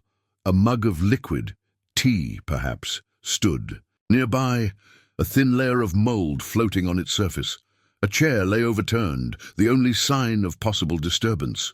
He left in a hurry, Mason observed, or was taken. Samuel nodded, his expression grim as he examined the scene. No blood, no signs of struggle beyond the chair. He checked a concealed compartment beneath the floorboards. Supplies and emergency gear still here. If raiders found this place, they'd have stripped it. The implications were unsettling. A careful, experienced survivor had either abandoned his post without warning, or been captured with such efficiency that he couldn't even mount a token resistance. Samuel signaled the all-clear to the others waiting outside. As they filed in, expressions of relief at finding sanctuary quickly shifted to concern upon learning of Javier's mysterious absence. "When was the last time you had contact?" Mason asked as they secured the perimeter. 3 weeks ago, Rebecca answered, lowering herself gratefully into a chair. Regular radio check-in. Everything was normal. The group dispersed to various tasks, checking supplies, establishing watches, treating minor injuries sustained during their journey. Mason assisted Rebecca in elevating her leg to reduce the swelling from overexertion while mentally processing the tactical situation. If Javier had been captured by the reclamation, the ranger station's security was compromised. Yet no raid had materialized, suggesting either that he hadn't revealed its location or that the raiders had other priorities. Neither conclusion offered much comfort. As evening approached, the small group gathered around the wood stove, savoring the relative luxury of hot food and secure shelter. The storm had intensified outside, rain lashing against the windows and wind howling through the surrounding pines. Despite the comfortable surroundings, a palpable tension permeated their conversation, Javier's unexplained absence casting a shadow. "Over their sanctuary, we should consider relocating," Samuel stated after dinner, addressing the concern they'd all been avoiding. "If Javier was compromised—" "We don't know that," Isaac interrupted, his youthful optimism asserting itself. "He could have gone hunting or toe check on another settlement. For 3 weeks, Ellie countered gently, without taking basic supplies." The conversation paused as Lydia returned from her watch at the perimeter fence. She shook rain from her jacket, her expression troubled. "Everything secure?" Samuel asked. "Yes, but—" She hesitated. "I found something strange by the north fence. Looks like someone's been digging recently. Could be nothing, but the ground's disturbed in a large rectangular area." The implication hung in the air, unspoken but understood. A grave-sized rectangle. Samuel and Mason exchanged glances before rising simultaneously. "Show us," Samuel directed, his voice carefully controlled. Despite the driving rain, they followed. Lydia to the location, flashlights illuminating the disturbed earth, partially obscured by fallen pine needles. Someone had indeed been digging, then attempted to conceal their work. "Recent," Mason observed, noting the compaction of the soil. "Within the last 2 weeks, judging by regrowth." Samuel knelt, examining the site more closely while rain soaked. Through his clothing, his face, illuminated in the harsh beam of the flashlight, had aged a decade in minutes. "We need to know," he stated flatly. Without further discussion, they began to dig, the wet soil yielding reluctantly to their efforts. The rain intensified as if nature itself objected to their disturbance of the site. They worked in grim silence, each lost in their own thoughts about what they might discover. 2 feet down, Mason's improvised shovel struck something solid, not the resistance of stone, but the distinctive sound of impact with wood. They cleared the area carefully, revealing a crude wooden box, hastily constructed but effectively sealed. "Stand back," Samuel ordered, his voice hollow as he used a pry bar to open the lid. Mason steeled himself for the grim discovery of human remains, Javier's body perhaps, hidden by his killer or buried by a fellow survivor after a natural death. The lid gave way with a crack of protesting wood. Inside lay not a body, but a shortwave radio, carefully wrapped in protective plastic, a sealed envelope beside it. Samuel stared at the contents in obvious confusion before carefully extracting the envelope. Inside was a single page of handwritten text, the ink slightly blurred but still legible. As Samuel read, his expression transformed from confusion to shock. He passed the letter wordlessly to Mason, his hand trembling slightly. The message was brief but devastating. "Samuel, if you're reading this, you've returned to the station as planned. I'm sorry for the theatrics, but this was the only secure way to leave this message. The reclamation has infiltrated our network. Trust no one who joined after the Fairfield meeting. They know about the station and will be coming. I've led them east with false information, but it won't hold them long. Abandoned factory at Cooper's Ridge, still secure as of last month. Go there. We'll try to make contact when safe. JPS. The woman is one of them. Recognized her from reconnaissance." "Get out now!" Mason's blood ran cold as he finished reading. He looked up sharply, meeting Samuel's gaze with silent understanding. The woman, Lydia, stood nearby, watching their reactions with increasing intensity.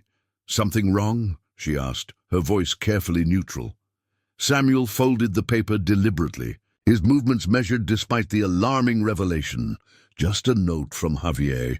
Went to check another settlement. Should be back soon." The lie was delivered with remarkable composure.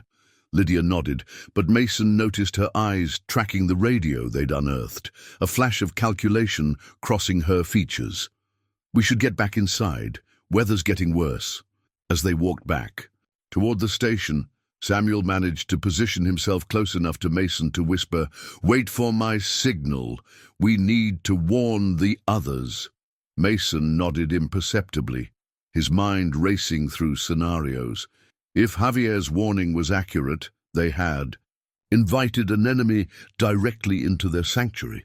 The journey from the cave had been a careful tactical operation, executed perfectly by both sides. Lydia hadn't stumbled upon them by accident. She'd been hunting them, which meant the reclamation now knew exactly where to find them, and reinforcements could already be on their way. The walk back to the ranger station stretched into an eternity, each step deliberate as Mason's mind raced through possibilities. Lydia maintained a casual demeanor, but her posture had subtly shifted, more alert, her hand never straying far from her knife. The infiltrator revealed, now calculating her next move. Inside, Rebecca immediately sensed the tension as they entered, her eyes questioning. Samuel moved to the wood stove, ostensibly to warm himself, using the action to position himself between Lydia and the rest of the family. "Weather's turning worse," he announced, a coded warning in his tone that wouldn't be obvious to outsiders, but carried clear meaning to those who knew him. "We should prepare for potential evacuation." Ellie's head turned sharply at the phrasing, recognizing the emergency protocol. She casually moved closer to Isaac, hand brushing the weapon at her belt. "Evacuation?" Lydia questioned, her voice carefully neutral, though her eyes tracked every subtle movement. "The structure seems secure enough against the storm." "Old habits," Samuel shrugged, maintaining the facade. "Military training. Always have a backup plan." Mason positioned himself near the room's rear exit, establishing a triangulation that would give them tactical advantage if the situation deteriorated rapidly. The tension in the room had become palpable, though each person worked to conceal it. Through mundane actions, checking supplies, securing windows, ordinary tasks performed with extraordinary awareness. "I think I'll take another perimeter check," Lydia suggested suddenly.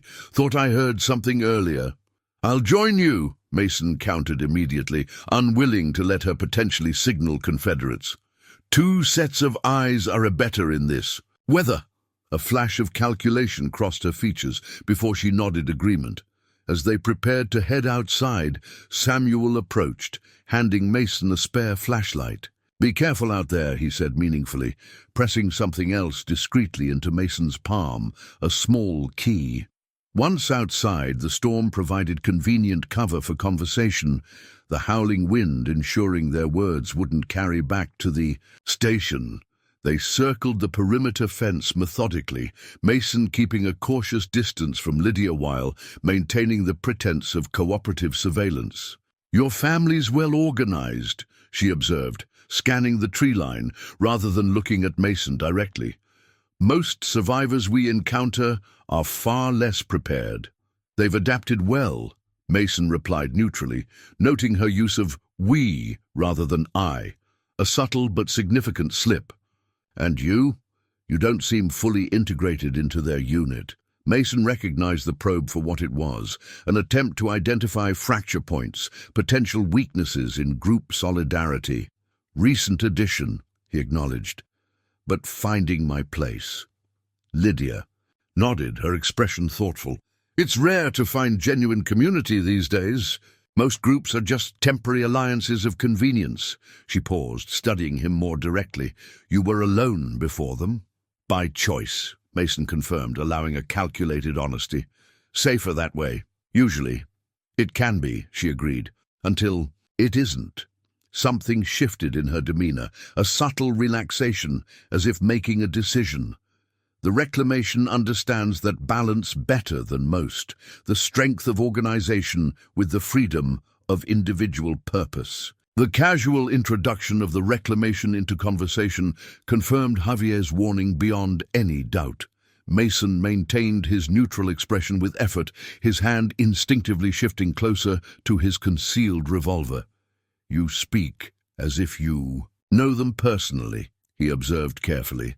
Lydia smiled, a genuine expression that transformed her face into something younger, almost idealistic. "I do. We're not the monsters people make us out to be, Mason."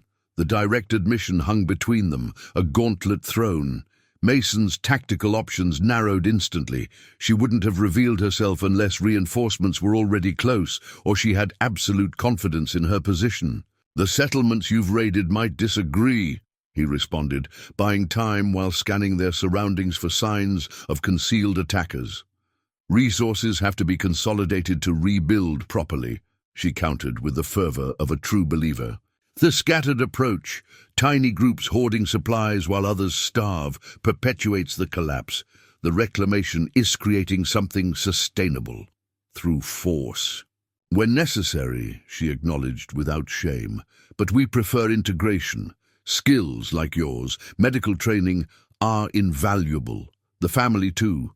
Samuel's military experience, Rebecca's leadership capabilities, Ellie's resourcefulness, even Isaac's technical creativity. You've all demonstrated exceptional survival value."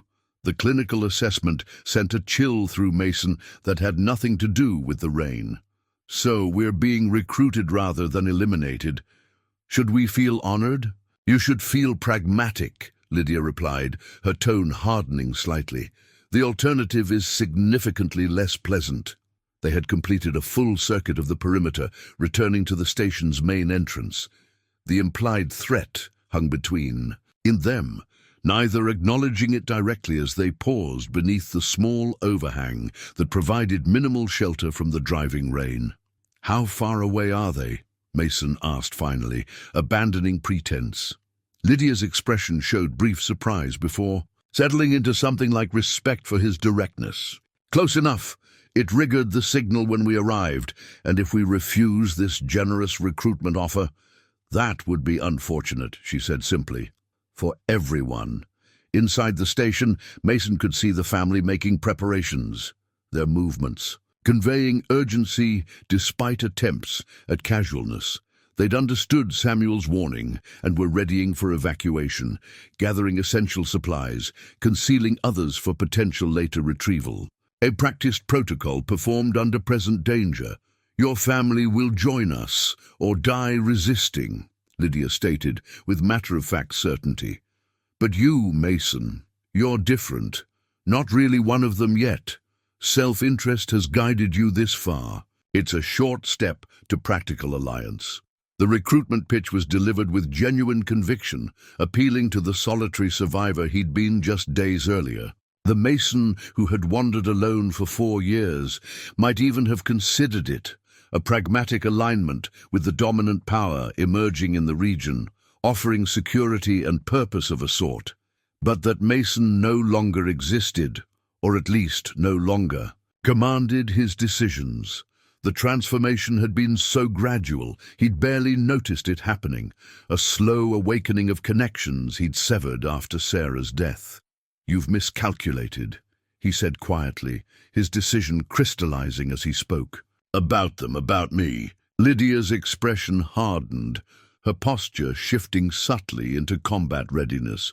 "That's disappointing. The reclamation could use a physician." "I'm not offering my services," Mason clarified, his own stance adjusting in response to her threatening posture. "I'm telling you that you've misunderstood what's happening here." Her hand moved toward her concealed weapon, but Mason was already in motion, years of survival instincts translating into decisive action. The flashlight Samuel had given him became an improvised baton, striking Lydia's wrist with precision born of medical knowledge of vulnerable anatomy. Her knife clattered to the wooden deck as she gasped in pain. Mason pressed his advantage, sweeping her legs and pinning her to the ground with clinical efficiency. He extracted a concealed radio from her jacket pocket, her means of contacting. Reinforcements, and the key Samuel had pressed into his palm earlier, proved to fit the handcuffs now securing her to the porch railing. "Samuel recognized you," Mason explained, gathering her fallen weapons. "From before. Javier left a warning." Fury and grudging respect mingled in Lydia's expression. "You're all dead anyway," she snarled. "The reclamation is already on its way." "They'll be here by dawn." "We'll be gone by then," Mason replied, knowing her information was likely accurate. The reclamation wouldn't send an infiltrator without backup already mobilized. Inside, his suspicions were confirmed as he found the family in final evacuation preparations. Essential supplies had been distributed into individual packs, weapons checked and loaded, the station being systematically stripped of anything immediately valuable, while other resources were concealed in prepared hiding places. "Lydia?" Samuel asked tersely as Mason entered. "Secured outside, confirmed reclamation, says reinforcements arrive by dawn." Samuel nodded grimly. "Time frame matches our expectations. We move in 15 minutes. "Where to?" Mason asked automatically, falling into preparations alongside the others. "Cooper's Ridge," Rebecca answered, checking the action on a compact pistol Mason hadn't seen before. "Abandoned factory," Javier mentioned. "It's a hard journey, nearly 20 miles through difficult terrain." The implications were immediately apparent. 20 miles would be challenging for experienced hikers in good condition.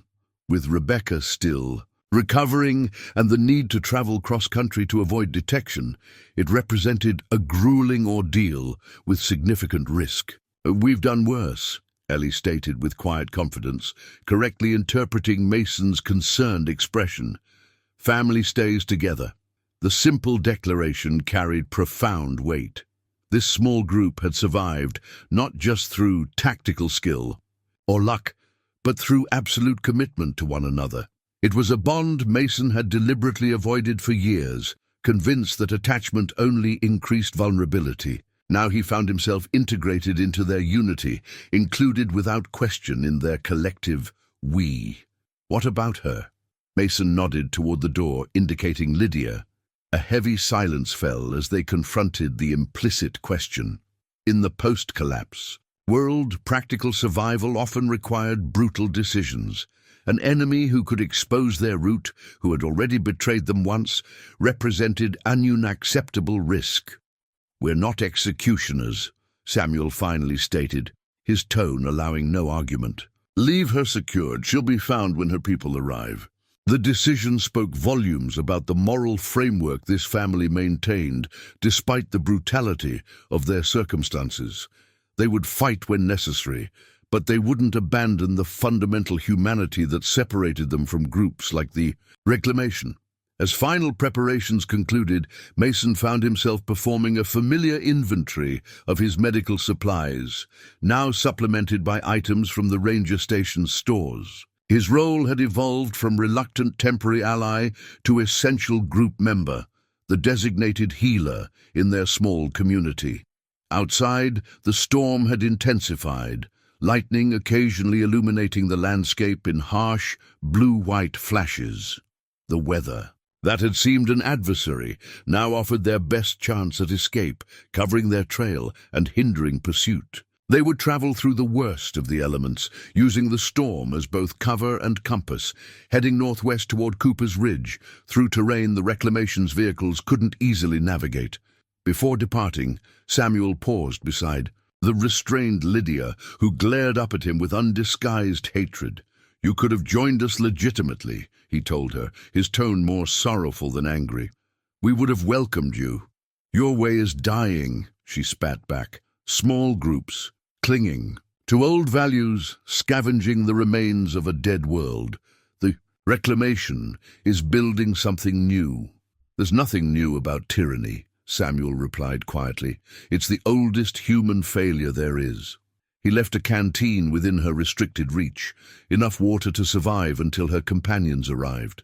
But nothing that could aid escape, another small gesture of humanity that defined the difference between their philosophies. As the small group gathered at the rear exit, packs secured and weapons ready, Mason found himself at a final crossroads. The pragmatic survivor he'd been would recognize this as the moment to separate, to disappear into the storm alone, unencumbered by others' limitations. The Reclamation was hunting the family specifically. A solitary traveler might escape notice entirely, yet he found no hesitation in his decision to remain with them. The path ahead promised hardship and danger, but also purpose beyond mere survival. In the driving rain, with thunder masking the sound of their departure, Mason committed fully to the journey, not just toward physical sanctuary, but toward reclaiming the humanity he'd abandoned with Sarah's death. They moved into the storm-racked night as a unit, each supporting the others, bound together against the twin threats of nature's indifference and human cruelty. The ranger station disappeared behind them, another temporary haven lost, but the essential sanctuary they carried together remained intact. The conviction that surviving meant nothing if you abandoned what made survival worthwhile. The abandoned factory at Cooper's Ridge loomed against the dawn sky like the skeleton of an industrial leviathan.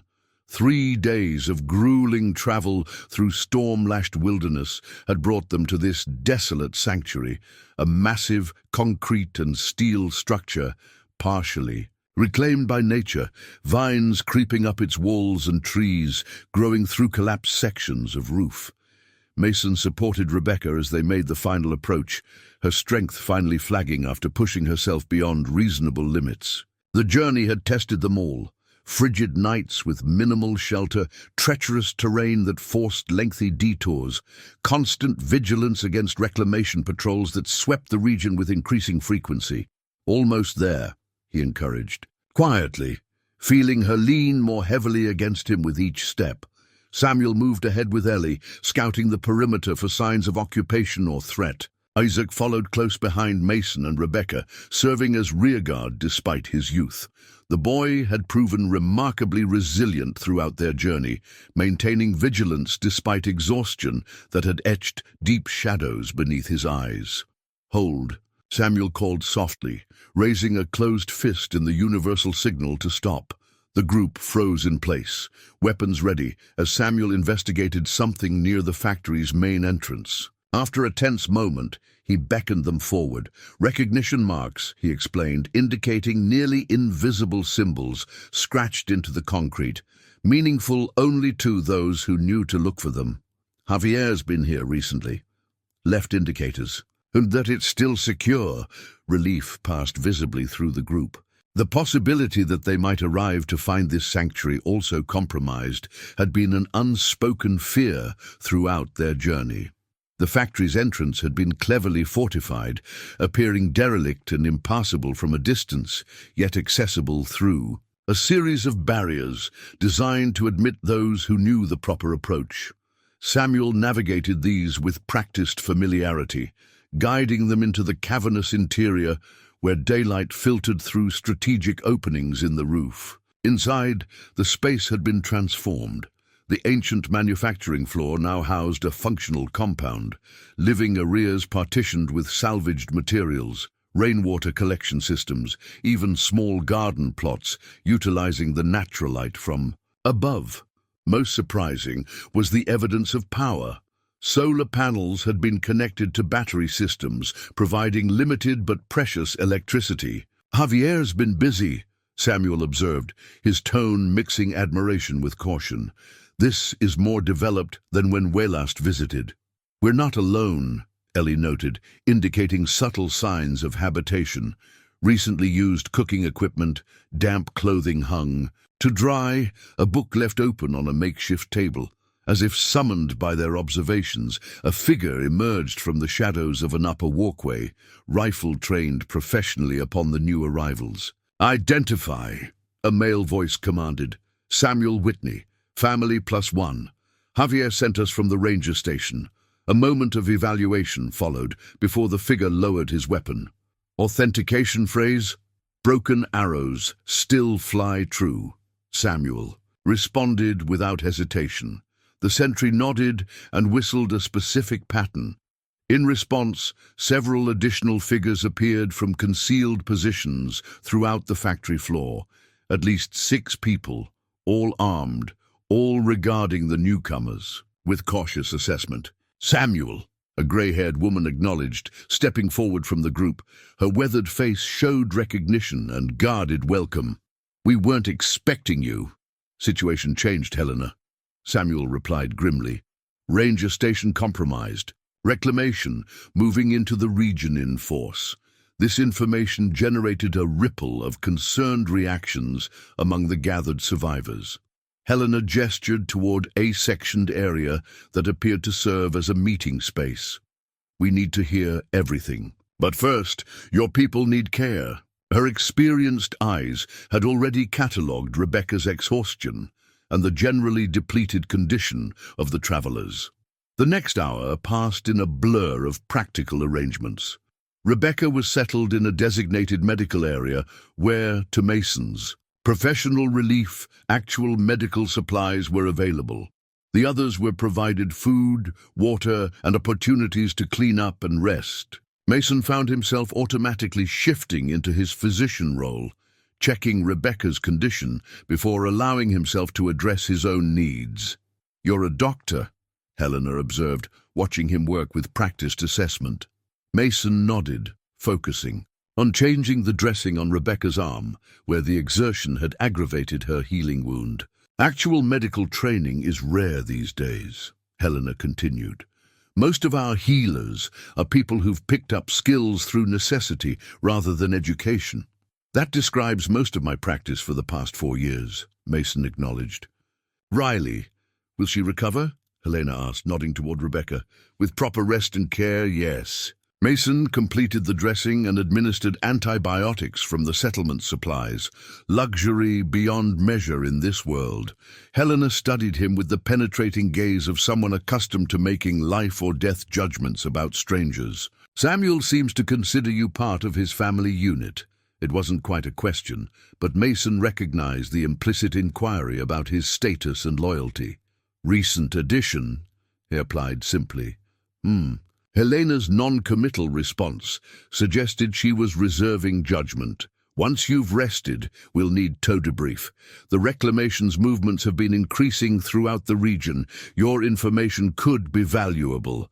After addressing immediate needs, the group gathered in the central meeting area, a space defined by salvaged furniture arranged around a detailed map table. In addition to Helena, 5 other settlement leaders had assembled, representing what Mason now understood was a loose confederation of survivor groups rather than a single community. Samuel recounted their experiences: the raid on Hope Springs, Lydia's infiltration, Javier's warning, and their subsequent journey.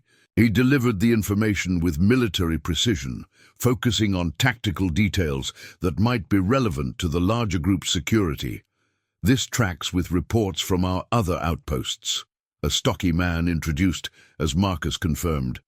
The reclamation is systematically sweeping the region, section by section. They've absorbed 3 smaller settlements in the past month. Absorbed is a generous term.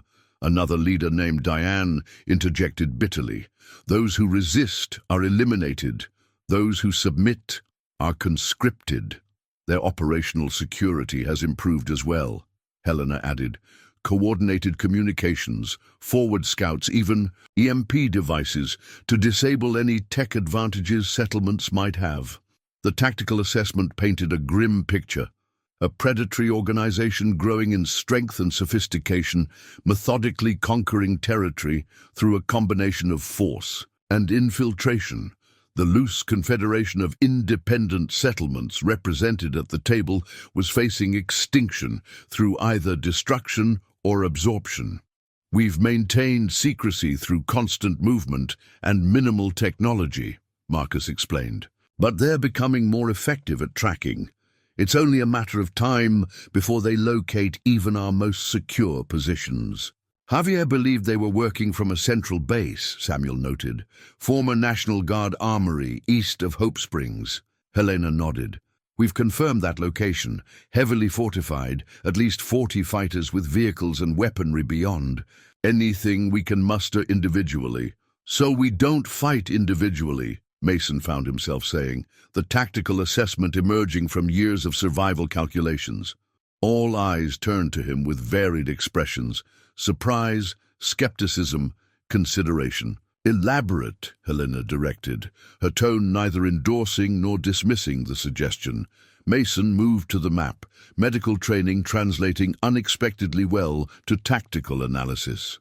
The reclamation strength is in coordinated action against isolated targets. They pick off individual settlements one by one, using their sources from each conquest to fuel the next. We know this, Marcus pointed out impatiently. But you're still thinking defensively, Mason countered. Each group preparing individual fallback positions, escape routes, hoping to be overlooked or to withstand temporary pressure before retreating. That's a losing strategy against an opponent with superior resources and mobility. A thoughtful silence followed his assessment. Samuel stepped forward, standing shoulder to shoulder with Mason in tacit support. He's right, Samuel affirmed.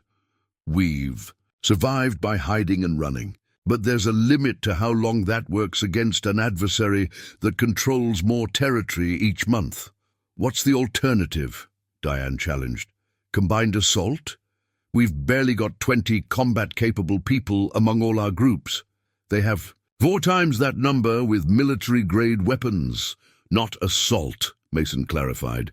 Disruption. The reclamation operates from a central base, extending their control through forward outposts and patrols. Cut off the head, and the body becomes vulnerable. You're suggesting we attack their main armory, Helena stated flatly, testing the concept aloud. That's suicide. Not attack. Infiltrate, Mason corrected. Their strength is in organization and equipment. Their weakness is ideology. Understanding dawned in Samuel's eyes. The recruitment pitch. They don't just want territory and supplies. They want skilled survivors to join their ranks. Mason nodded. Lydia's approach wasn't random. She was specifically tasked with assessing us for valuable skills. Their expansion isn't sustainable through force alone. They need engineers, medical personnel, tactical expertise. The implications rippled through the gathered leaders.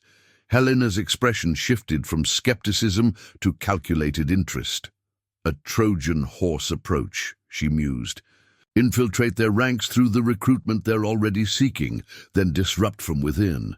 It's still incredibly dangerous, Marcus objected. If they detect the deception, they execute spies, Diane finished grimly. We've seen it. Which is why it can't be a group of us, Mason continued, the plan crystallizing as he spoke.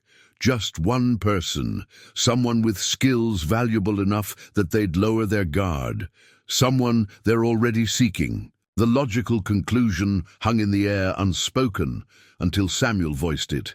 You're volunteering. Mason nodded. The tactical calculation was clear. A trauma surgeon is rare enough that they'd prioritize recruitment over suspicion. I can approach as a disillusioned survivor, supposedly separating from your group after disagreements. It's too risky, Rebecca interjected from the edge of the gathering, where she'd been listening quietly. Her unexpected intervention drew all eyes. If they discover your connection to us, they won't, Mason stated with more confidence than he felt. I was genuinely alone before meeting your family. I have the survival skills to make the story credible, and medical knowledge they desperately need. A debate erupted among the settlement leaders. The potential benefits weighed against the enormous risks. Throughout the discussion, Mason remained steadfast in his assessment. The reclamation's expansion represented an existential threat to all independent survivors in the region. Conventional resistance meant eventual defeat. Only disruption from within offered a chance at long-term survival. As tactical details were debated, Mason found himself watching the Whitney family's reactions.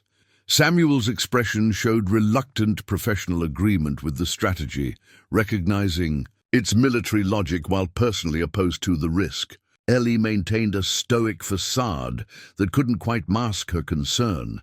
Isaac made no attempt to hide his distress, the boy's expressive face revealing the emotional impact of potentially losing a newfound ally.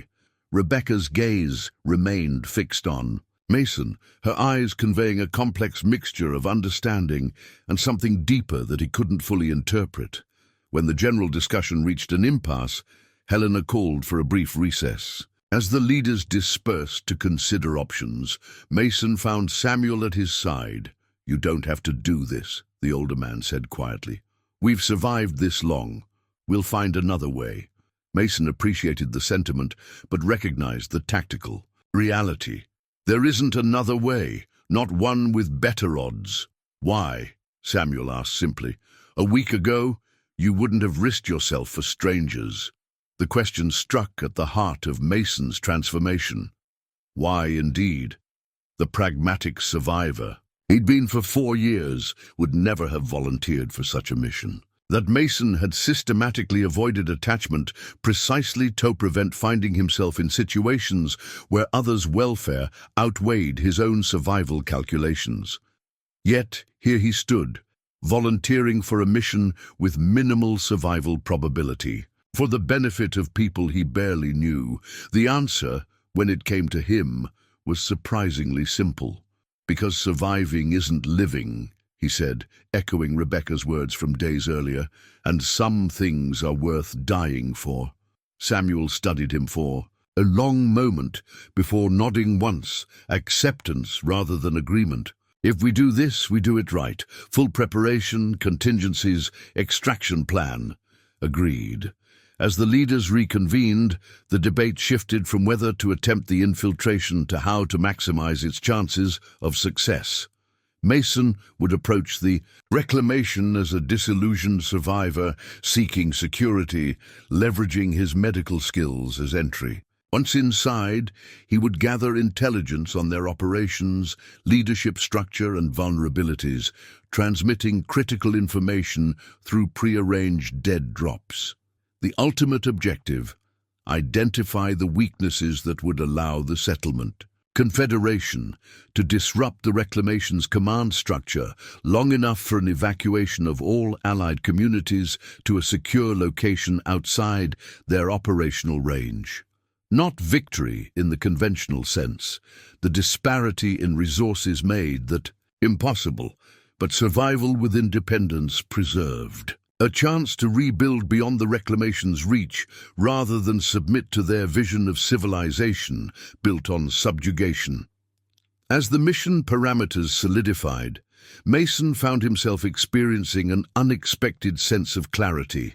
For 4 years, he had existed in a liminal state, physically alive but emotionally dead, moving through a shattered world without purpose beyond the next day's survival. Now, preparing for a mission that might well end his life, he felt more fully alive than at any time since Sarah's death. The bitter irony was not lost on him. In embracing the possibility of death, he had finally rediscovered what made life worth living. The dawn painted Cooper's Ridge in shades of amber and gold, nature's indifferent beauty contrasting with the weight of the moment. Mason stood at the edge of the factory compound, pack slung over his shoulder containing only what Addis illusioned. Survivor might reasonably carry, enough to be credible, not enough to suggest preparation for a return journey. The infiltration plan had been refined over 3 tense days of preparation. Maps memorized, contingencies established, recognition, signals arranged. His cover story had been crafted with meticulous attention to detail, just enough truth to weather scrutiny, just enough fabrication to serve the mission's purpose. "You're certain about the route?" Samuel asked. Performing a final verification as they stood at the threshold of departure, Mason nodded. "Eastern Road, visible enough to be spotted by their patrols, but not so obvious it appears deliberate." Samuel clasped his shoulder, the gesture conveying what words could not. They had known each other barely 2 weeks, yet the bond forged through. Shared survival transcended time's normal constraints. "Remember reconnaissance only," Samuel emphasized. "No heroics. If they accept your story, gather what intelligence you can and use the dead drops we established. If they suspect anything, abort immediately," Mason finished. They had covered this ground repeatedly, but the reiteration served as a ritual of preparation rather than practical necessity. Ellie approached next, her customary stoicism softened by genuine concern. 3 clicks on the radio at midnight means "You've made contact," she reminded him. 2 means you're withdrawing. "I remember," Mason assured her. Isaac stood slightly apart, his young face struggling between the need to appear brave and the reality of his fear. When Mason turned to him, the boy rushed forward, embracing him with unexpected fierceness. "You'll—" "And come back," Isaac said, a statement rather than a question, the desperate certainty of youth demanding reassurance against statistical improbability. Mason returned the embrace awkwardly, still unaccustomed to physical contact after years of isolation. "I'll try," he promised, honesty compelling him to avoid false certainty. Finally, Rebecca approached. Her strength had returned considerably in the days at the factory, though she still carried herself with the careful movements of recent recovery. She studied Mason's face with the searching gaze that seemed to perceive more than he intended to reveal. "The world broke all of us," she said quietly, "but you're finding your way back together. Don't lose that whatever happens." Mason understood her meaning immediately. The mission carried the risk not just of physical death, but of spiritual regression, of returning to the hollow, disconnected existence he'd maintained for 4 years. Even if he survived physically, he might lose the humanity he'd rediscovered. "I won't," he promised, this vow carrying more certainty than his response to Isaac. Rebecca held his gaze a moment longer before pressing something into his hand, a small, worn photograph showing a younger version of herself with her family, smiling in a world that no longer existed. "To remember what you're fighting for," she explained simply. Mason carefully secured the photograph alongside his own cherished image of Sarah. Past and present, loss and connection bridged in a single gesture. No further words seemed necessary or adequate. Mason turned away, beginning the solitary journey down the ridge that would carry him toward the reclamation's territory, and whatever fate awaited him there. Behind him stood not just the family that had awakened his dormant humanity, but the Possibility of a future where survival and purpose remained united rather than divided. Whatever the outcome of his mission, that awakening was a victory the reclamation could never take from him. In the barren, post-apocalyptic landscape where civilization had crumbled, the solitary drifter no longer wandered without purpose. The choice to survive or die alone had transformed into something far more powerful, the decision to live for something beyond himself. Before we jump back in, tell us where you're tuning in from.